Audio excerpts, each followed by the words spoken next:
Good afternoon all.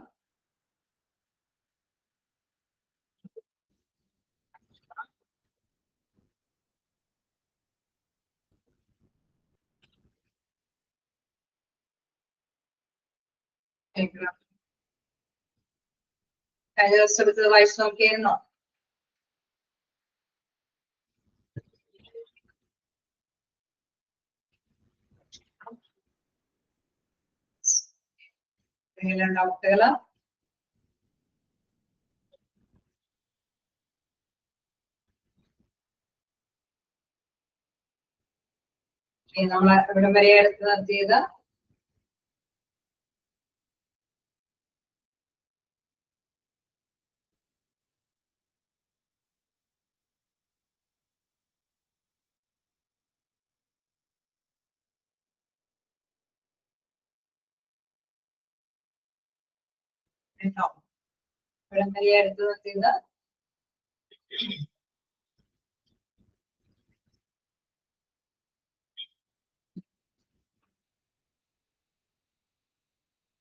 Assaults മുതലാണ് അല്ലേ എടുക്കേണ്ടത്?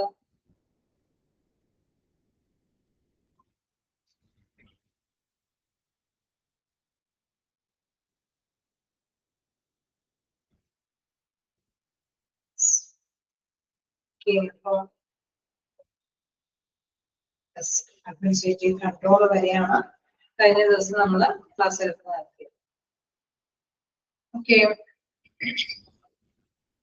നമ്മള് കണ്ടായിരുന്നു നല്ലൊരു രീതിയിൽ അഡ്മിനിസ്ട്രേറ്റീവ് പവറിലും എല്ലാം തന്നെ നല്ലൊരു രീതിയിൽ കൈകാര്യം ചെയ്ത് പോയി കഴിഞ്ഞ് കഴിഞ്ഞാൽ തീർച്ചയായിട്ടും ആ ഹോസ്പിറ്റലിന്റെ പ്രവർത്തനങ്ങളൊക്കെ സുഗമമായിട്ട് മുന്നോട്ട് പോകാനായിട്ട് സാധിക്കുന്നതൊക്കെ.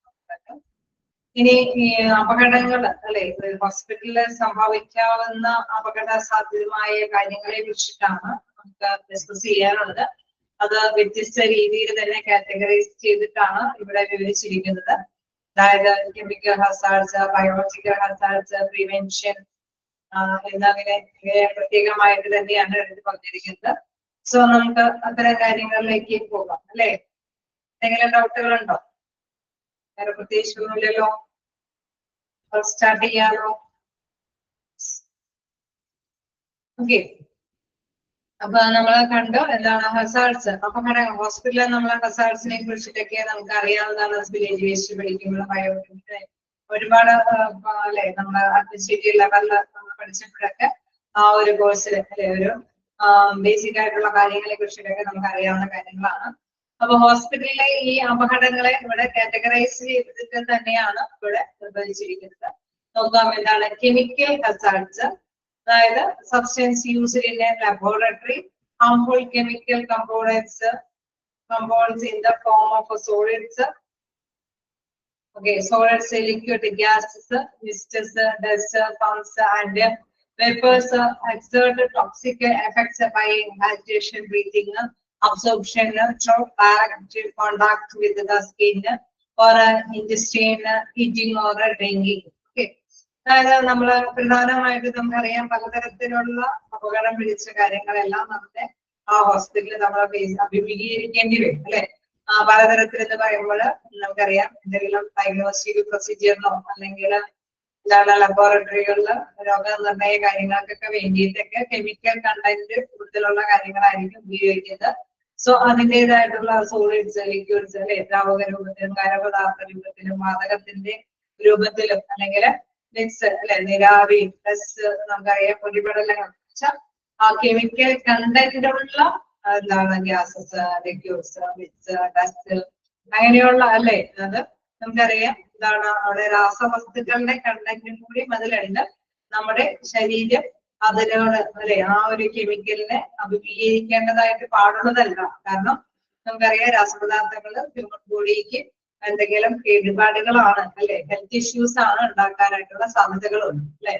അപ്പൊ അത്തരത്തിലുള്ള കണ്ടന്റുകൾ നമ്മൾ കൈകാര്യം ചെയ്യുമ്പോൾ അതിന്റെ vapours exert toxic effects by inhalation അല്ലെ, നമ്മുടെ ശ്വസനത്തിലൊക്കെ എന്താണ് വിഷാംശമൊക്കെ കലർന്ന വായു നമ്മൾ ശ്വസിക്കേണ്ട ഒരവസ്ഥകളൊക്കെ എത്തുമ്പോൾ അല്ലെങ്കിൽ absorption through direct contact with skin, നമ്മുടെ സ്കിന്നൊക്കെ കെമിക്കൽ കണ്ടന്റ് ഉള്ള സാധനങ്ങളുമായിട്ടൊക്കെ ഡയറക്റ്റ് ആയിട്ട് തന്നെ കോണ്ടാക്ട് വരുത്താൻ സാധ്യതകളുണ്ട്. or ingesting, eating or drinking, അല്ലെ നമ്മുടെ ഫുഡിന്റെ കാര്യത്തിലാണെങ്കിലും വെള്ളത്തിന്റെ കണ്ടന്റിലൊക്കെ ആണെങ്കിലും ചെറിയ രീതിയിലുള്ള കെമിക്കൽ കണ്ടൻസ് ഒക്കെ ഉണ്ടാവാനായിട്ടുള്ള സാധ്യതകളുണ്ട് പല കാര്യങ്ങൾക്കും അല്ലെ. നമ്മളിപ്പോ കഴിക്കുന്ന ചിലപ്പോണെങ്കിൽ അസുഖ നിർണയ കാര്യങ്ങൾക്കൊക്കെ വേണ്ടിയിട്ട് ചിലപ്പോൾ ചെറിയ രീതിയിലുള്ള കെമിക്കൽ കണ്ടന്റോട് കൂടിയ കാര്യങ്ങളൊക്കെ ചിലപ്പോൾ ഉപയോഗിക്കേണ്ടതായിട്ട് വരും. ഓക്കെ, നമ്മള് അതേമാതിരി തന്നെ ഈ പറഞ്ഞ ടെസ്റ്റിങ്ങും കാര്യങ്ങളൊക്കെ നടപ്പാക്കുമ്പോഴൊക്കെ ചെറിയ രീതിയിലൊക്കെ അത് സ്കിന്നിലേക്ക് അല്ലെ നേരിട്ട് എന്താണ് സ്പർശിക്കേണ്ടി വരും. അതേപോലെ തന്നെ നേരിട്ട് ശ്വസിക്കേണ്ടൊക്കെ അവസ്ഥകൾ വരാനായിട്ടുള്ള സാധ്യതകളുണ്ട്. Then airborne chemical hazards exist as a concentration of its vapor, vapors, gases, pumps or solids. നമുക്കറിയാം വായുവിലാണെങ്കിലും നമുക്കറിയാം നീരാവിയിലാണെങ്കിലും അല്ലെ മഞ്ഞുതുള്ളികളിലോ അല്ലെങ്കിൽ ഈ പറഞ്ഞ പുകയിലോ വാതകത്തിന്റെയൊക്കെ കണ്ടന്റുകളൊക്കെ വായുവിലും ഉണ്ടാവാനായിട്ടുള്ള ഇത് തരത്തിലുള്ള കെമിക്കലിന്റെ അംശത്തോടു കൂടിയുള്ള കണ്ടന്റുകളൊക്കെ ഉണ്ടാവാനായിട്ടുള്ള സാധ്യതയുണ്ട്. Some are toxic through inhalation and some of the irritate the skin on contact. അല്ലെ ചിലതൊക്കെ നമുക്കറിയാം എന്താണ് അവിടെ വിഷാംശം തന്നെ അല്ലെ ശ്വസിക്കേണ്ട നമ്മുടെ ശ്വസനവുമായി ബന്ധപ്പെട്ട റെസ്പിറേറ്ററി പോലെയുള്ള ബന്ധപ്പെട്ട കാര്യങ്ങളൊക്കെ ഉണ്ടാവാനായിട്ടുള്ള കാര്യമുണ്ട്. അതേപോലെ തന്നെ എന്താണ് നമ്മുടെ സ്കിൻ ഇറിറ്റേഷൻ അല്ലെ അത് അതായത് സ്കിന്നിനെ ബാധിക്കാനായിട്ട് സാധ്യതയായിട്ടുള്ള കെമിക്കലായിട്ടുള്ള കണ്ടന്റുകളും ഉണ്ടാകാൻ സാധ്യതയുണ്ട്. അപ്പൊ കെമിക്കൽ ഹസാർഡ്സ് എന്ന് പറയുമ്പോൾ തന്നെ മനസ്സിലാക്കുക എന്തൊക്കെ കെമിക്കൽ ഹസാർഡ്സിൽ പെടാം അല്ലെ ഏതൊക്കെ രീതിയിലുള്ള കെമിക്കൽ ഹസാർഡ്സുകൾ ഉണ്ടാവാം. അതൊക്കെ നമുക്കറിയാം വായുവിലും സോളിഡ്സിലും എല്ലാത്തിലും കെമിക്കൽ കണ്ടന്റ് ഒക്കെ ചില സമയങ്ങളിൽ ഹോസ്പിറ്റലില് ചില ആക്ടിവിറ്റിയുമായി അല്ലെ അതിന്റെ പ്രവർത്തനങ്ങളുമായി ബന്ധപ്പെട്ട് ഉണ്ടാവാനായിട്ടുള്ള സാധ്യതകളുണ്ട്. ഓക്കെ, കെമിക്കൽ ഹസാർഡ്സ് എന്തായിരിക്കും എന്നുള്ളത് നിങ്ങൾക്ക് ഏകദേശം ഒരു ധാരണയുണ്ട് അല്ലെ. റേഡിയേഷനും കാര്യങ്ങളൊക്കെ നടക്കുമ്പോഴൊക്കെ ചെറിയ രീതിയിലെങ്കിലും അത് അല്ലെ വ്യാപിക്കാനായിട്ടുള്ള സാധ്യതകളുണ്ട്. വീണ്ടും ബയോളജിക്കൽ ഹസാർഡ്സ്. ബയോളജിക്കൽ ഹസാർഡ്സ് എന്ന് പറയുമ്പോൾ അറിയാവുന്ന കാര്യങ്ങളൊക്കെ തന്നെയാണ് അല്ലെ. നമ്മള് 6 മന്ത് ആ കോഴ്സുകളിൽ നമ്മൾ പഠിച്ചു പോയതാണ് അല്ലെ. നമ്മുടെ ബേസിക് ഡിഗ്രി ആ കോഴ്സിൽ നമ്മൾ പഠിച്ചു പോയതാണ് ഈ ബയോളജിക്കൽ കെമിക്കൽ കുറിച്ചിട്ടുണ്ട് അല്ലെ. ബയോളജിക്കൽ ഹസാർഡ്സ് എന്ന് പറയുമ്പോൾ this includes bacteria, virus, fungi and other living organisms that can cause acute and chronic infections by entering the body either directly or through breaks in the skin. ചിലപ്പോഴാണെങ്കിൽ direct ആയിട്ട് അല്ലെങ്കിൽ indirect ആയിട്ട് അല്ലെ നമ്മുടെ സ്കിന്നുമായിട്ടൊക്കെ ബന്ധം പുലർത്താനായിട്ട് അല്ലെ ഇവിടെ അതിന്റെ ആ ഒരു റിലേഷൻ അതായത് ബാക്ടീരിയ ആണെങ്കിലും വൈറസ് ആണെങ്കിലും അല്ലെ ഫംഗസ് അല്ലെ ഇതൊക്കെ രൂപത്തിൽ തന്നെ നമ്മുടെ ശരീരത്തിന് നമുക്ക് പ്രവേശിക്കാൻ സാധ്യതയുള്ള കണ്ടന്റുകളാണ്. ഇതെല്ലാം laboratory and medical personnel also can be exposed to biological hazards. ലബോറട്ടറികളിലാണെങ്കിലും അല്ലെ നമ്മുടെ മെഡിക്കൽ പ്രൊസീജിയേഴ്സ് ഒക്കെ എന്തെങ്കിലും ചെയ്യുമ്പോഴും ഇത്തരത്തിലുള്ള ബയോളജിക്കൽ ഹസാർഡ്സ് വരാനായിട്ടുള്ള സാധ്യതകളുണ്ട്. അത് നമ്മള് സൂക്ഷ്മ നിരീക്ഷണങ്ങളൊക്കെ നടത്തിയിട്ടാണ് ബയോളജിക്കൽ ലബോറട്ടറികളിലൊക്കെ രോഗനിർണയവും കാര്യങ്ങളൊക്കെ നടത്തുന്നത്. സോ അങ്ങനെ വരുമ്പോഴും ചെറിയ രീതിയിലുള്ള ഒരു സ്പ്രെഡിങ് ഒക്കെ അല്ലെ വില്ലേജ് വേസ്റ്റ് ഒക്കെ നമ്മൾ കണ്ടതാണ്. ചെറിയ രീതിയിൽ നമ്മുടെ മുറിവുകളൊക്കെ ഹോസ്പിറ്റലിൽ വരുന്ന പേഷ്യൻസിന്റെ മുറിവുകളൊക്കെ ആയിട്ട് അതിനൊക്കെ ഡ്രസ്സിങ്ങും കാര്യങ്ങളൊക്കെ ചെയ്യുമ്പോഴൊക്കെ എന്താണ് ചെറിയ രീതിയിലുള്ള ബാക്ടീരിയ വൈറസ് ഫംഗസ് ഒക്കെ അല്ലെ നമ്മുടെ ശരീരത്തിലും അതായത് അവിടെയുള്ള അതുമായി ബന്ധപ്പെടുന്ന വ്യക്തികളുമായിട്ട് സമ്പർക്കത്തിൽ വരുന്ന വ്യക്തികളുമായിട്ട് ബന്ധപ്പെടുമ്പോഴും ഉണ്ടാവാനായിട്ടുള്ള സാധ്യതകളുണ്ട്. അതേമാതിരി തന്നെ ലബോറട്ടറിയിലും ഇതിന്റെ ഒരു സ്പ്രെഡിങ് ഉണ്ടാവാനായിട്ടുള്ള സാധ്യതകളാണ്. Any occupations that result in contact with the body fluids pose a risk to workers from a biological hazard. അവിടെ നമ്മൾ പറയുന്നത് പ്രധാനമായിട്ടും ഇത്തരത്തില് ആ ഒരു കണ്ടന്റുമായിട്ട് നമ്മൾ ബന്ധപ്പെടുമ്പോഴല്ലേ നേരിട്ട് അല്ലെങ്കിൽ പലതരത്തില് ഈ നമ്മളെ ലബോറട്ടറിയുമായി ബന്ധപ്പെട്ടൊക്കെ കൈകാര്യം ചെയ്യുന്ന സമയങ്ങളിലെല്ലാം തന്നെ ഇത്തരത്തിലുള്ള ഹസാർഡ്സുകൾ ബയോളജിക്കൽ ഹസാർഡ്സിനൊക്കെ നമ്മൾ ഫേസ് ചെയ്യേണ്ടതായിട്ട് വരുന്നുള്ളതാണ്. ഓക്കെ, അപ്പൊ തീർച്ചയായിട്ടും ആ റിസ്ക് അങ്ങനെയുള്ള പേഴ്സൺസിന് തീർച്ചയായിട്ടും നഴ്സുമാരാണെങ്കിലും ലാബ് ടെക്നീഷ്യന്മാരാണെങ്കിലും അല്ലെ ലാബിലേക്ക് വർക്ക് ചെയ്യുന്ന എല്ലാവർക്കും തന്നെ ഇതിന്റെ റിസ്ക് ഫേസ് ചെയ്യേണ്ടതൊക്കെ ആയിട്ട് വരും. ഇതിന്റെ അല്ലെ ആ പ്രിവെൻഷൻ നോക്കാം. ഇത്തരത്തിലുള്ള കാര്യങ്ങൾ ഉണ്ടാവാൻ സാധ്യതയുണ്ടെങ്കിൽ അതിനനുസരിച്ചിട്ടുള്ള പ്രിക്കോഷൻസ് എടുത്തിട്ടായിരിക്കും അത്തരത്തിലുള്ള നടപടികളിലേക്ക് പ്രധാനമായിട്ടും വ്യക്തികൾ പോകുന്നത് അല്ലെ. അപ്പൊ ആ ഒരു പ്രിവെൻഷനെ കുറിച്ചിട്ടാണ് ഇനി നെക്സ്റ്റ് പറയുന്നത്. ഓക്കെ അല്ലേ? ഹസാർഡ്സ്, ബയോളജിക്കൽ ഹസാർഡ്സും കെമിക്കൽ ഹസാർഡ്സും ക്ലിയർ അല്ലേ? Then prevention നോക്കുകയാണെങ്കിൽ effective personal hygiene, particularly proper to minor cuts and effective person. അപ്പൊ ഏതൊക്കെ ഹസാർഡ്സിൽ പെടാവുന്നത് എന്തൊക്കെയെന്നുള്ള രീതിയിൽ ചോദിച്ചു കഴിഞ്ഞാൽ നിങ്ങൾ നോട്ട് ചെയ്യണോട്ടോ. കെമിക്കൽ ഹസാർഡ്സ് എന്ന് പറയുമ്പോൾ അതുമായി ബന്ധപ്പെട്ട് വരാൻ സാധ്യതയുള്ള അസുഖങ്ങൾ നമുക്കറിയാം. ഡീഹൈഡ്രേഷൻ അല്ലെ, അതേപോലെ തന്നെ സ്കിൻ ഇറിറ്റേഷൻ ഒക്കെ നമുക്കറിയാം. അതേപോലെ തന്നെ ബയോളജിക്കൽ ഹസാർഡ്സിൽ അല്ലെ, അത് ഏത് രീതിയിലൊക്കെ നമുക്കറിയാം. വൈറസും ഫംഗസ് ഒക്കെ രോഗങ്ങളെ പരത്തുന്ന വാഹകരായിട്ട് ഒക്കെ രോഗികൾ ഉണ്ടാവാനായിട്ടുള്ള അല്ലെ, സാംക്രമിക രോഗികൾ കൂടുതൽ ഉണ്ടാവാനായിട്ടുള്ള സാധ്യത കൂടുതലാണ്. പകർച്ചവ്യാധികൾ അല്ലെ, fluids suppose risk to partners from biological hazards, അതാണ് ബോഡി ഫ്ലൂയിഡ്സിൽ നിന്ന് സാംക്രമിക രോഗങ്ങൾ ഉണ്ടാവാനായിട്ടുള്ള സാധ്യത കൂടുതലാണ്. ഇനി പ്രിവെൻഷനിലേക്ക് പോവുകയാണെങ്കിൽ effective personal hygiene, particularly proper care to minor cuts and scratches, especially those on the hands and forearms, helps to keep worker risk to a low level. Okay, അപ്പൊ നമ്മള് പ്രധാനമായിട്ടും പറയാം വ്യക്തി ശുചിത്വം അല്ലെ. അതിപ്പോ ഏത് ഡ്യൂട്ടിയിലാണെങ്കിലും നമുക്കറിയാം അവര് ചെയ്യുന്ന ആ ഒരു വ്യക്തി ശുചിത്വം, എന്തെങ്കിലും ഒരു ഡ്യൂട്ടി ചെയ്ത് കഴിയുമ്പോൾ അതിനനുസരിച്ചുള്ള അപ്ലിക്കേഷൻസ് ഒക്കെ എടുത്തിട്ട് ഡ്യൂട്ടി ചെയ്ത് കഴിയുമ്പോൾ തന്നെ നമുക്കറിയാം അത് കൃത്യമായിട്ട് തന്നെ കഴുകി അല്ലെ, അവിടെ ക്ലീൻ സോപ്പും സംഭവങ്ങളൊക്കെ ഉപയോഗിച്ചിട്ട് തന്നെ അണുക്കളെ നശിപ്പിക്കുന്ന തരത്തിൽ തന്നെ കൈകാര്യം ചെയ്ത് അല്ലെ ക്ലീൻ ആക്കി യൂസ് ചെയ്യുക എന്നുള്ളതാണ്. Particularly proper care to minor cuts and stitches, especially those on hands and palms, have to keep worker risk to low level. Okay, നമ്മള് കൃത്യമായിട്ടൊക്കെ തന്നെ വലിയ കുഴപ്പമൊന്നും ഇല്ലാതെ തന്നെ ഹാൻഡ്സും കാര്യങ്ങളൊക്കെ കൈകാര്യം ചെയ്ത് പോവുകയാണെങ്കിൽ അല്ലെ, അവിടെ കെയർഫുൾ ആയിട്ട് തന്നെ ഹാൻഡിൽ ചെയ്യാണ് നമ്മള് വ്യക്തിപരമായിട്ടുള്ള ഹൈജീനൊക്കെ മുന്നോട്ട് തന്നെ കൊണ്ടുപോവുകയാണെങ്കിൽ, വലിയ കുഴപ്പമില്ലാതെയൊക്കെ കൊണ്ടുപോവുകയാണെങ്കിൽ തീർച്ചയായിട്ടും നമുക്കറിയാം ഇത്തരത്തിലുള്ള റിസ്കുകളിൽ നിന്ന് ഒരു പരിധി വരെ നമുക്ക് അല്ലെ എന്ന് വെച്ചാൽ കുറച്ചു കൊണ്ടുവരാനായിട്ട് സാധിക്കും. Then second point പറയാണ് staff should be practice proper personal hygiene, particularly hand washing. തീർച്ചയായിട്ടും നമുക്കറിയാം എന്ത് പ്രവർത്തിക്കും അല്ലെ, ഹാൻഡ് വാഷിംഗ് പ്രധാനപ്പെട്ടതാണ്. അപ്പൊ തന്നെ നമുക്ക് സോപ്പൊക്കെ ഉപയോഗിച്ച് കഴുകുമ്പോൾ തന്നെ നമുക്കറിയാം അണുക്കള് നശിച്ചു പോകും അല്ലെ. Hospitals should provide adequate ventilation, proper personal protective equipment such as gloves and respirators, adequate infectious waste disposal systems, and appropriate controls including isolation in the instances of a particularly contagious disease such as tuberculosis. Again, അപ്പൊ നമ്മളിവിടെ പ്രധാനമായിട്ടും പറയാണ് എന്താണ്, നമ്മള് കൃത്യമായിട്ട് തന്നെ proper ആയിട്ട് തന്നെ ശുചിത്വം അല്ലെ വ്യക്തി ശുചിത്വം കൈകാര്യം ചെയ്ത് കൊണ്ടുപോകേണ്ടത് ആവശ്യമാണ്. ഇൻ കേസ് അത് പ്രോപ്പർ ആയിട്ട് കൈകാര്യം ചെയ്തില്ല എങ്കിൽ നമുക്കറിയാം പലതരത്തിലുള്ള അസുഖങ്ങൾ വരാനായിട്ടുള്ള സാധ്യതയുണ്ട് അല്ലെ. എന്തൊക്കെ തരത്തിലുള്ള അസുഖങ്ങൾ വരാൻ സാധ്യതയുണ്ട്?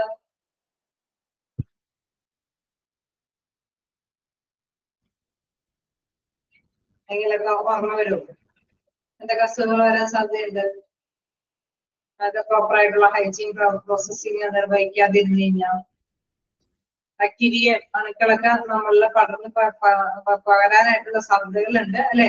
റെസ്പിറേറ്ററി പ്രോബ്ലം ഉണ്ടാവാം, സ്കിൻ ഇറിറ്റേഷൻ ഇൻഫെക്ഷൻ ഉണ്ടാവും അല്ലെ, അതൊക്കെ അലർജി ഉണ്ടാവാം. ഓക്കെ, പലതരത്തിലുള്ള ബുദ്ധിമുട്ടുകൾ ഉണ്ടാവാനായിട്ടുള്ള സാധ്യതകൾ. ഓക്കെ, നമ്മളിവിടെ തന്നെ ആയിരിക്കാൻ രണ്ടാമത്തെ ചോദിച്ചത്. ഓക്കെ, അപ്പൊ തീർച്ചയായിട്ടും എന്താണ് പ്രോപ്പർ പേഴ്സണൽ പ്രൊട്ടക്റ്റീവ് എക്യുപ്മെന്റ് സജസ്, അതായത് നമുക്കറിയാം എന്തെങ്കിലും പ്രവർത്തനത്തിലേക്കൊക്കെ ഏർപ്പെടുന്നതിന് മുമ്പ് തന്നെ എന്താണ് പേഴ്സണൽ പ്രൊട്ടക്റ്റീവ് എക്യുപ്മെന്റ് ആയിട്ടുള്ള gloves, respirators, adequate infectious waste disposal system അവിടെ കൃത്യമായിട്ട് ബേബി കിറ്റ് ഒക്കെ ധരിച്ചിട്ടാണ് കൈകാര്യം ചെയ്യുന്നത്. അതോടൊപ്പം തന്നെ എന്താണ് വേസ്റ്റുകളെല്ലാം തന്നെ അല്ലെ, അണുക്കളോട് കൂടിയ വേസ്റ്റുകളെല്ലാം കൃത്യമായിട്ട് തന്നെ നിർമ്മാർജ്ജനം ചെയ്യണം.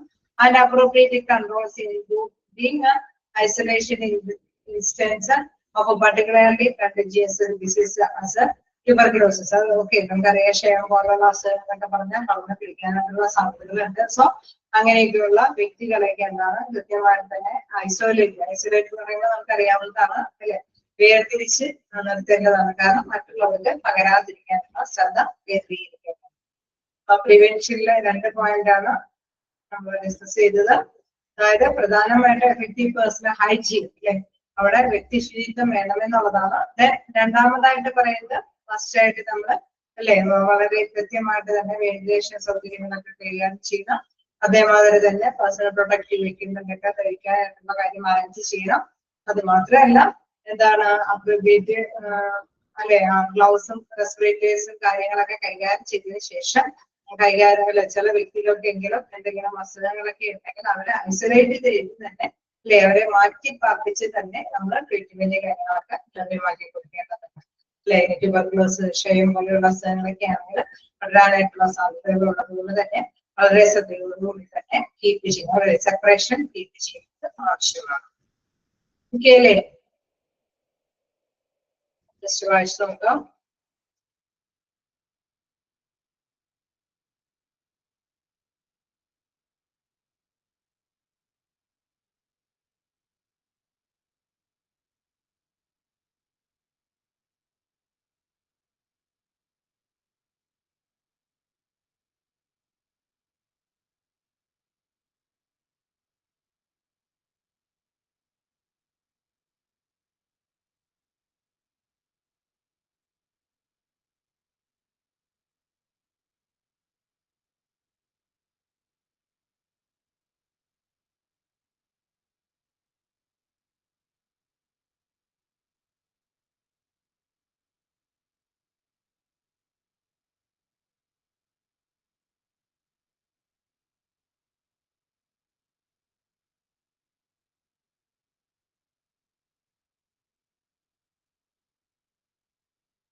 സിമ്പിൾ ആയിട്ടുള്ള കാര്യങ്ങളൊക്കെ തന്നെയാണ് നമ്മൾ ഡിസ്കസ് ചെയ്തത് അല്ലെ.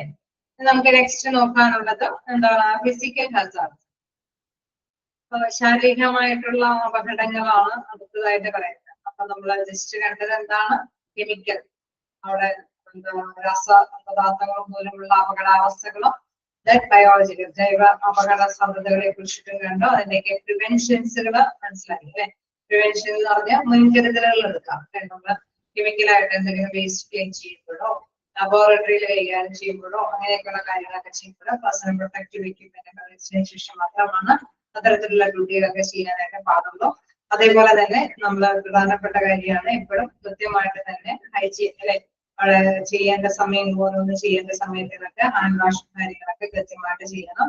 then എന്താണ് മറ്റു ധരിക്കേണ്ട വസ്തുക്കളൊക്കെ ധരിച്ചതിന് ശേഷം മാത്രമാണ് ഇത്തരം നടപടികളൊക്കെ ചെയ്യാൻ പാടുള്ളൂ.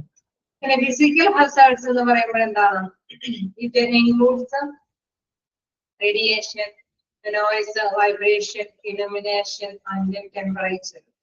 ഓക്കെ, നമുക്കറിയാം ഒരുപാട് ചൂടുള്ളതാണെങ്കിലും ഒരുപാട് പ്രകാശമാണെങ്കിലും അല്ലെ ഒരുപാട് ചലിക്കുന്നതാണെങ്കിലും അല്ലെങ്കിൽ ഒരുപാട് ഒച്ച കേൾക്കുന്നതാണെങ്കിലും റേഡിയേഷൻ അല്ലെ അത് എന്തൊക്കെയാണെങ്കിലും എന്താണ് പലതരത്തിലും ഹ്യൂമൻ ബോഡിയെ ബുദ്ധിമുട്ടിലാക്കും അല്ലെ.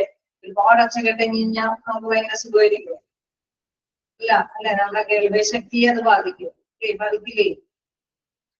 ഓക്കെ, അതേപോലെ തന്നെ നമുക്ക് മിതമായ രീതിയിൽ വെളിച്ചമില്ലെങ്കിൽ നമുക്ക് ശരിയാകാൻ പറ്റില്ല. അതേപോലെ ഒരുപാട് വെളിച്ചം വന്നാൽ നമുക്ക് ചെയ്യുന്നതിൽ കോൺസെൻട്രേറ്റ് ചെയ്യും അല്ലെ. നമ്മൾ സാധാരണ ഇതിലുള്ള വെന്റിലേഷൻ വെളിച്ചമല്ല അല്ലാത്ത രീതിയിലുള്ള കളർഫുൾ ആയിട്ടുള്ള കാര്യങ്ങളൊക്കെ നമുക്ക് തന്നു കഴിഞ്ഞാൽ ചിലപ്പോൾ ആണെങ്കിൽ നമുക്ക് മര്യാദയ്ക്കുള്ള രീതിയിൽ തന്നെ നമുക്ക് വർക്ക് ചെയ്യാൻ സാധിക്കില്ല അല്ലെ.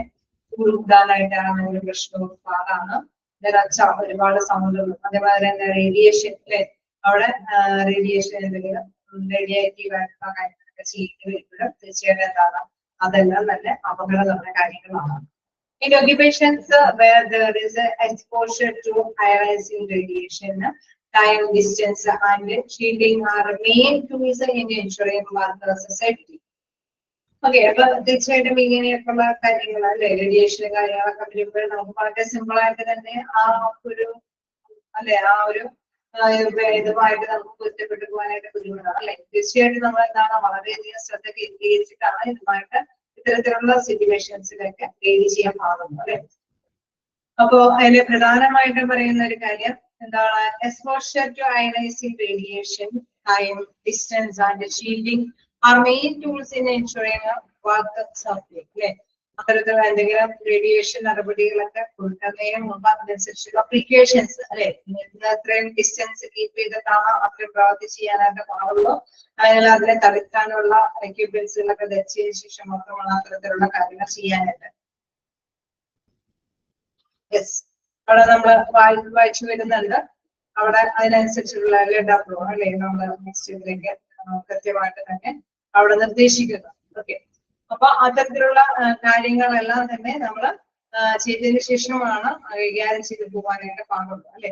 അവിടെ നമ്മൾ കൃത്യമായിട്ട് പറയുന്നുണ്ട്, shielding are main tool in ensuring workers safety അല്ലെ. ഇങ്ങനെയുള്ള കാര്യങ്ങളൊക്കെ ചെയ്യുമ്പോൾ നമുക്ക് അത്യാവശ്യം എന്താണ് ഒരു ഡിസ്റ്റൻസ് കീപ്പ് ചെയ്യണം, ഒരുപാട് സമയം അത്തരത്തിലുള്ള പ്രവർത്തികളിലേക്ക് ഏർപ്പെടാതിരിക്കാനൊക്കെ ശ്രദ്ധിക്കേണ്ടതുണ്ട്.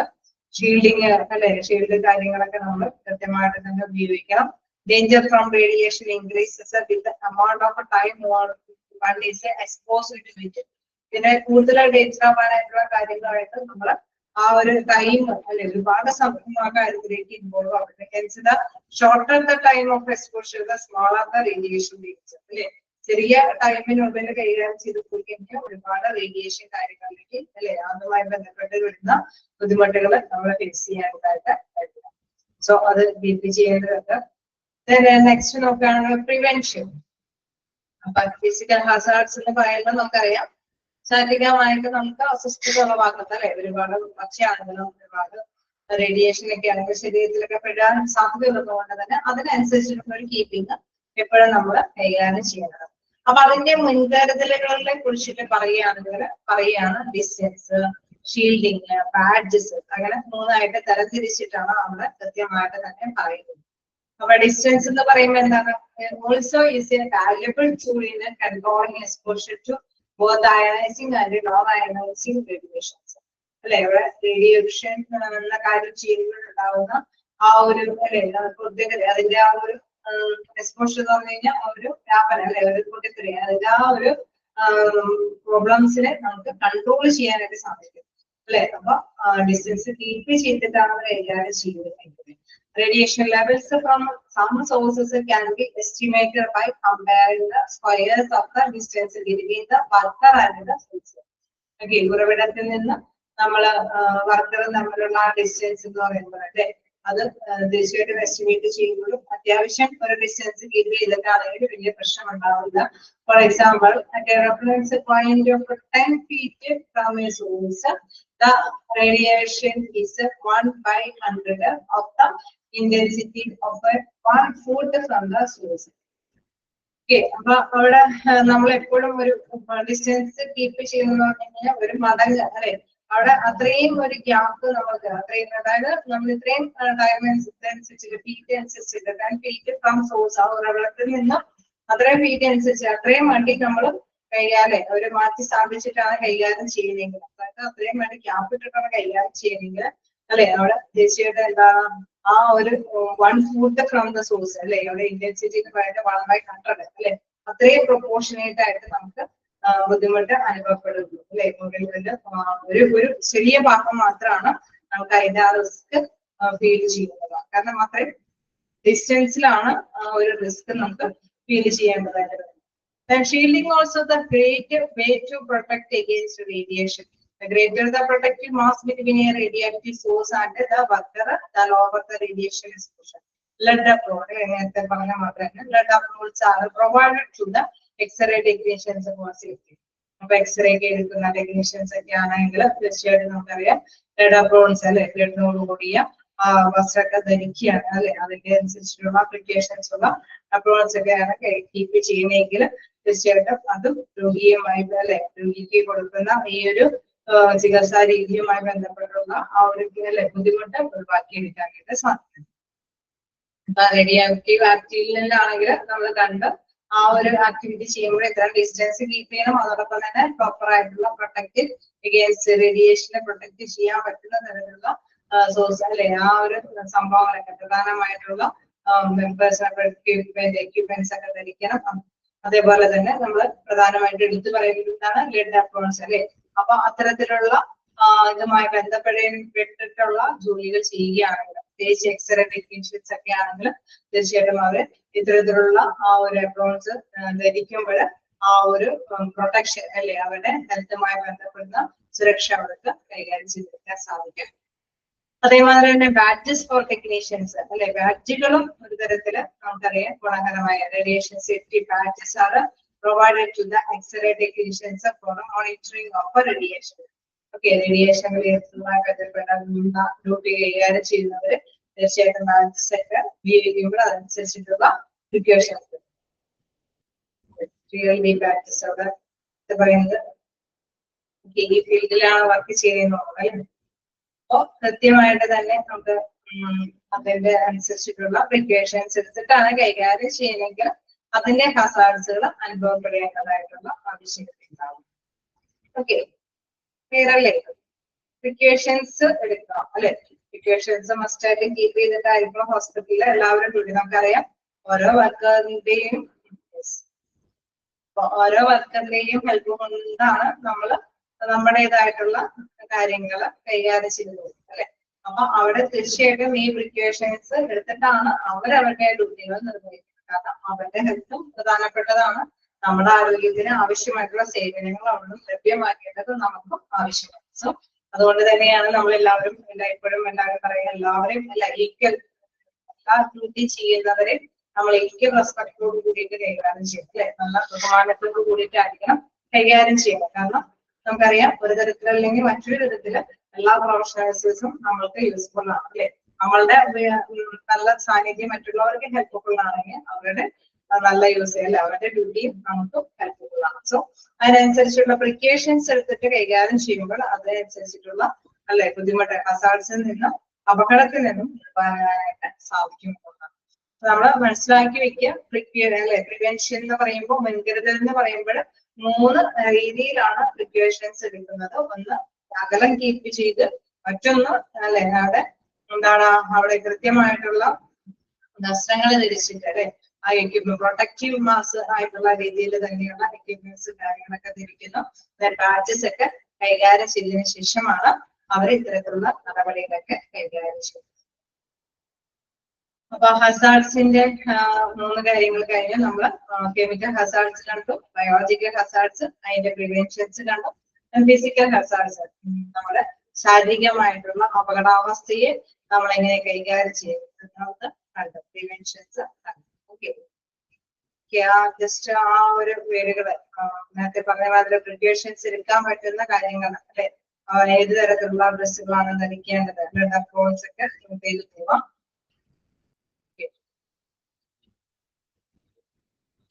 നെക്സ്റ്റ് നോക്കാനുള്ളത്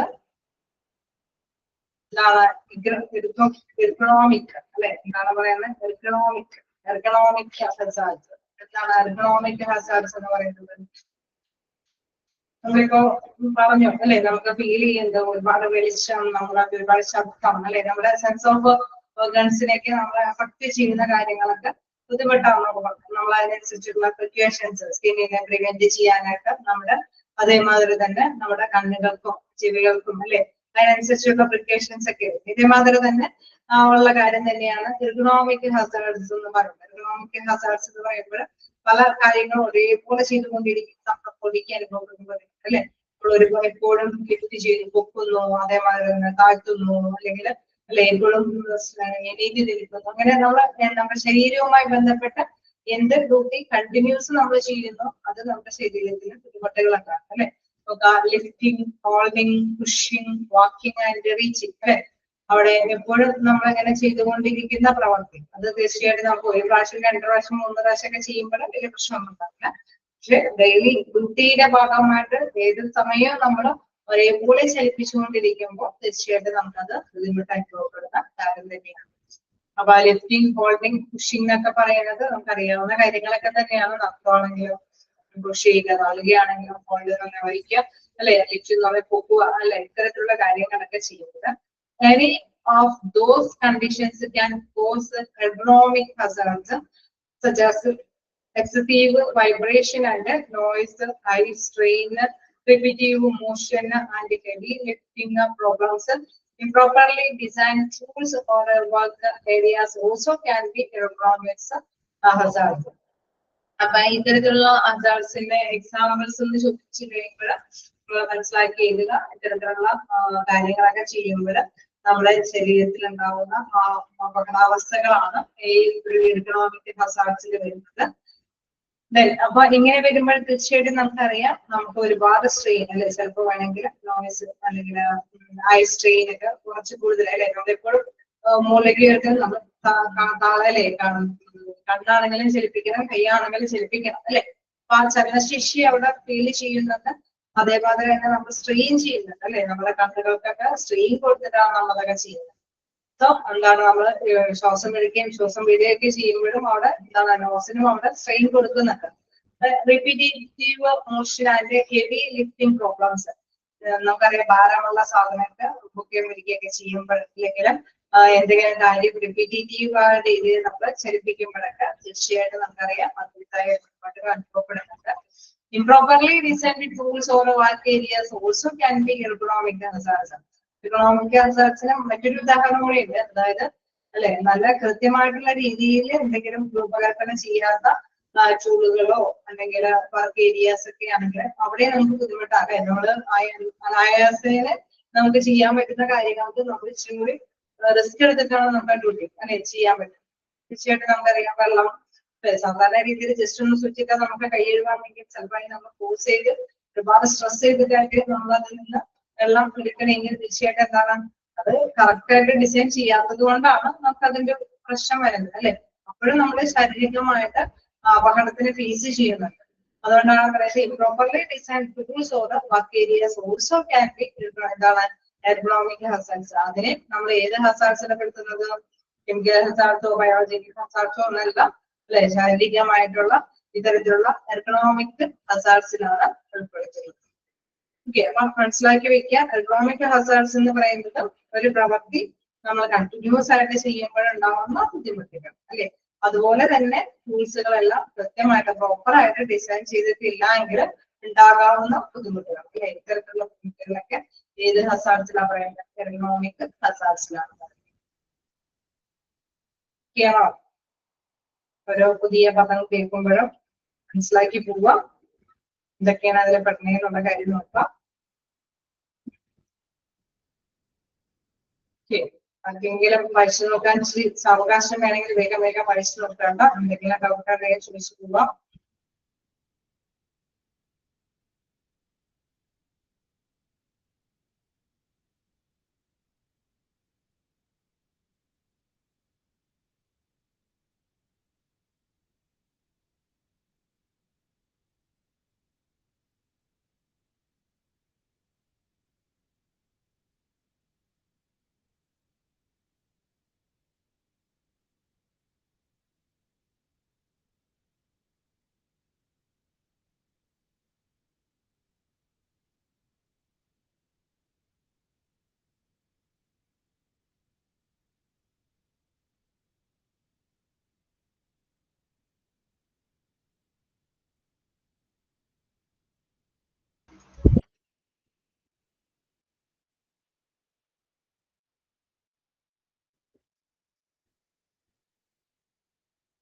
ഓക്കെ നമുക്ക് ഇനി പ്രിവെൻഷൻ നോക്കാം.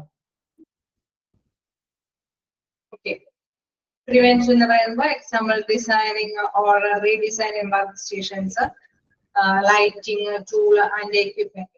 ഓക്കെ നമുക്കറിയാം ഇതിന്റെ കൃത്യമായിട്ടുള്ള ഡിസൈൻ ഉണ്ടെങ്കിൽ അല്ലെ അത് അല്ലെങ്കിൽ എന്തെങ്കിലും കേടുപാടുകൾ ഉണ്ടെങ്കിൽ കൃത്യമായിട്ട് തന്നെ ഒന്നുകൂടി ക്ലിയർ ഔട്ട് ചെയ്ത് കൈകാര്യം ചെയ്ത് എടുക്കുകയാണെങ്കിൽ ഈ ഒരു ബുദ്ധിമുട്ടൊക്കെ ഒഴിവാക്കാൻ സാധിക്കും. Work stations, lighting, tools and equipments ഇതിനൊക്കെ എന്തെങ്കിലുമൊക്കെ റീഡിസൈനിങ് ഒക്കെ ആവശ്യമുണ്ടെങ്കിലൊക്കെ റീഡിസൈൻ ചെയ്യുക. നല്ല രീതിയിൽ രൂപകൽപ്പന ചെയ്യുകയാണെങ്കിൽ അത് കൃത്യമായിട്ട് തന്നെ ബുദ്ധിമുട്ടുകൾ ഒഴിവാക്കാൻ സാധിക്കും. Teaching correct work practice, example proper lifting methods. Okay നമുക്കറിയാം ചെയ്യേണ്ട പ്രവർത്തിക്ക് കൃത്യമായിട്ട് തന്നെ എങ്ങനെയാണ് ചെയ്യേണ്ടതെന്നുള്ളത് ആദ്യം ചെയ്താൽ അല്ലെ പറഞ്ഞു കൊടുക്കാം. ചിലപ്പോ ആണെങ്കിൽ അവർക്ക് പ്രോപ്പറായിട്ട് ചെയ്യാൻ പറ്റാത്തത് കൊണ്ടായിരിക്കും ഇങ്ങനൊരു പ്രോബ്ലംസ് ഉണ്ടാകുന്നത് അല്ലെ. അപ്പൊ കൃത്യമായിട്ട് തന്നെ ചെയ്യാനായിട്ടുള്ള അവസരങ്ങൾ സൃഷ്ടിച്ചു കൊടുക്കുക. then എന്താണ് വീണ്ടും employing proper administrative controls. Employing proper administrative controls എന്ന് പറയുമ്പോഴേ അതില് പ്രധാനമായിട്ട് പറയുന്നത് എക്സാമ്പിൾ ഷിഫ്റ്റിംഗ് വർക്കേഴ്സ് ആണ് ഡിഫറെന്റ് ടാസ്ക് അല്ലേ. അവിടെ എന്താണ് വർക്കേഴ്സിന് ഡിഫറെന്റ് ടാസ്കുകളൊക്കെ ഏൽപ്പിച്ചു കൊടുക്കുമ്പോൾ തീർച്ചയായിട്ടും എന്താണ് അവർക്ക് അഡ്മിനിസ്ട്രേറ്റീവ് ലെവലിൽ തന്നെ കൺട്രോൾ ചെയ്യാനായിട്ട് അല്ലെ. എല്ലാവർക്കും എന്താണ് ഒരേ വർക്ക് തന്നെ കണ്ടിന്യൂസ് ചെയ്യുമ്പോഴാണ് അവർക്ക് ബുദ്ധിമുട്ടുണ്ടാവുക അല്ലെ. ഉയർത്തിക്കൊണ്ടിരിക്കുന്നതെന്ന് പറയുന്നത് കാര്യങ്ങൾ അതേ ഡ്യൂട്ടി തന്നെ ചെയ്തുകൊണ്ടിരിക്കുക, പിറ്റേ ദിവസവും അത് തന്നെ ചെയ്യുക അല്ലെ. അപ്പൊ അവിടെ ഒരു റൊട്ടേഷനും കാര്യങ്ങളൊക്കെ ചെയ്തുകൊണ്ടിരിക്കുകയാണെങ്കിൽ അവർ ഡിഫറെന്റ് ഡ്യൂട്ടികൾ ഓരോ ദിവസം അതിനനുസരിച്ചിട്ട് സെപ്പറേറ്റ് ആയിട്ട് ചെയ്യും അല്ലെ. അപ്പൊ അങ്ങനെ വരുമ്പോഴെന്താണ് അവർക്ക് വലിയ ബുദ്ധിമുട്ടുകൾ ഉണ്ടാവില്ല. ഷിഫ്റ്റിംഗ് വർക്കേഴ്സ് എന്ന several different task, reducing production demand and increasing rest days. Okay, നമുക്കറിയാം തീർച്ചയായിട്ടും റെസ്റ്റ് ഒക്കെ ആവശ്യമുണ്ടെങ്കിൽ അതിന് കൃത്യമായിട്ടുള്ള റെസ്റ്റ് എടുക്കാനായിട്ടുള്ള ഒരു അവസരങ്ങൾ കൊടുക്കുക. അപ്പൊ തീർച്ചയായിട്ടും എന്താണ് വലിയ ബുദ്ധിമുട്ടില്ലാതെ തന്നെ അത് കൈകാര്യം ചെയ്തു പോകാനായിട്ട് സാധിക്കും. ഇപ്പൊ necessary providing and mandating personal protective method. തീർച്ചയായിട്ടും നമുക്കറിയാം ചില കാര്യങ്ങൾക്കൊക്കെ വേണ്ടിയിട്ട് ഇപ്പൊ അല്ലെ നമ്മുടെ കൈയൊക്കെ ഒരുപാട് ഒരു കാര്യം തന്നെ ചെയ്യുമ്പോഴെന്താണ് സ്കിന്നൊക്കെ പൊട്ടാനൊക്കെ ആയിട്ടുള്ള സാധ്യതകളൊക്കെ ഉണ്ട് അല്ലെ. അപ്പൊ അതിനനുസരിച്ചുള്ള പ്രിക്കോഷൻസ് അതിനനുസരിച്ചുള്ള പ്രോപ്പർ എക്യുപ്മെന്റ്സുകളൊക്കെ പ്രൊവൈഡ് ചെയ്യുക. Evaluating working conditions okay from an ergonomic stand points. തീർച്ചയായിട്ടും നമുക്കറിയാം എന്തൊക്കെയാണ് വരാനായിട്ട് സാധ്യതയുള്ള വർക്കിംഗ് കണ്ടീഷനുകൾ നമുക്കറിയാം ബെസ്റ്റ് ആയുള്ള കണ്ടീഷനുകൾ ഉണ്ടോ അതിനനുസരിച്ച് മുൻകരുതലുകൾ എടുക്കണമെന്നൊക്കെ കൃത്യമായിട്ട് തന്നെ വിലയിരുത്തുക. എന്താണ് standing point involve looking at the total physiological and psychological demands of the job on the worker. തീർച്ചയായിട്ടും നമുക്കറിയാം ആ വർക്കറുമായി ബന്ധപ്പെട്ട് ശാരീരികമായിട്ടും അല്ലെ മാനസികമായിട്ടും എന്തെങ്കിലുമൊക്കെ ബുദ്ധിമുട്ടുകൾ അല്ലെ അവരുടെ ആവശ്യങ്ങൾ വർക്കേഴ്സിന്റെ ആവശ്യങ്ങൾ എന്താന്ന് കണ്ടറിഞ്ഞിട്ട് അത് പ്രൊവൈഡ് ചെയ്യുക. അപ്പൊ തീർച്ചയായിട്ടും എന്താണ് അവിടെ കൃത്യമായിട്ടുള്ള പ്രിക്കോഷൻസ് എടുത്തു എന്ന് കൃത്യമായിട്ട് കൈകാര്യം ചെയ്യാൻ സാധിക്കും അല്ലെ. നമ്മളിപ്പോ എന്ത് തൊഴിലാണെങ്കിലും ആ തൊഴിൽ റിപ്പീറ്റഡ് ആയിട്ട് ചെയ്യുമ്പോഴുണ്ടാകുന്ന ബുദ്ധിമുട്ടുകളെ ഒഴിവാക്കാൻ വേണ്ടിയിട്ട് എന്തെങ്കിലുമൊക്കെ സൊല്യൂഷൻ ഉണ്ടെങ്കിൽ ആ സൊല്യൂഷൻ എന്താണോ അത് കൃത്യമായിട്ട് തന്നെ തൊഴിലാളികൾക്ക് പറഞ്ഞു കൊടുക്കുകയാണെങ്കിൽ ബുദ്ധിമുട്ടുകളൊന്നുമില്ല. ശാരീരികമായിട്ടുള്ളതായിരിക്കും ചിലപ്പോൾ മാനസികമായിട്ട് ചിലപ്പോൾ എല്ലാം ഫുൾ അല്ലെ പ്രൊജക്ട് ടാർജറ്റുകൾ ഇങ്ങനെ ചെയ്ത് കൈകാര്യം ചെയ്തുകൊണ്ട് ഒന്ന് റിലാക്സ് ചെയ്യാനായിട്ടുള്ള ഒരു ഓപ്പർച്യൂണിറ്റികളൊക്കെ കൊടുക്കാം. ഓക്കെ, അങ്ങനെ വരുമ്പോൾ തീർച്ചയായിട്ടും മാനസികമായിട്ടുള്ള പ്രോബ്ലംസിനെ അത് വ്യതിചലിച്ചു കൊണ്ടുവരാനായിട്ട് സാധിക്കും. സോ മനസ്സിലാക്കി വെക്കുക എന്താണ് എർഗണോമിക് ഹസാർഡ്സ് എന്നുള്ളത്. എർഗണോമിക് ഹസാർഡ്സുകളുടെ മുൻകരുതലുകൾ അല്ലെ അതുമായി ബന്ധപ്പെട്ടുള്ള മുൻകരുതലുകൾ ഉണ്ടാകുന്നതാണ്. ഓക്കെ, ഹസാർഡ്സിനെ കുറിച്ചിട്ട് അതായത് ഇനി ഡിഫറെന്റ് ടൈപ്സ് ഓഫ് ഹസാർഡ്സുകൾ ഇപ്പൊ ഏതോ കഴിഞ്ഞിട്ടുണ്ട്. ഇനി കമ്മ്യൂണിക്കേഷനുമായി ബന്ധപ്പെട്ട് വരുന്ന ഹസാർഡ്സുകളൊക്കെയാണ് അവിടെ കുറച്ച് ഭാഗങ്ങളെ കൊടുക്കാറുണ്ട്.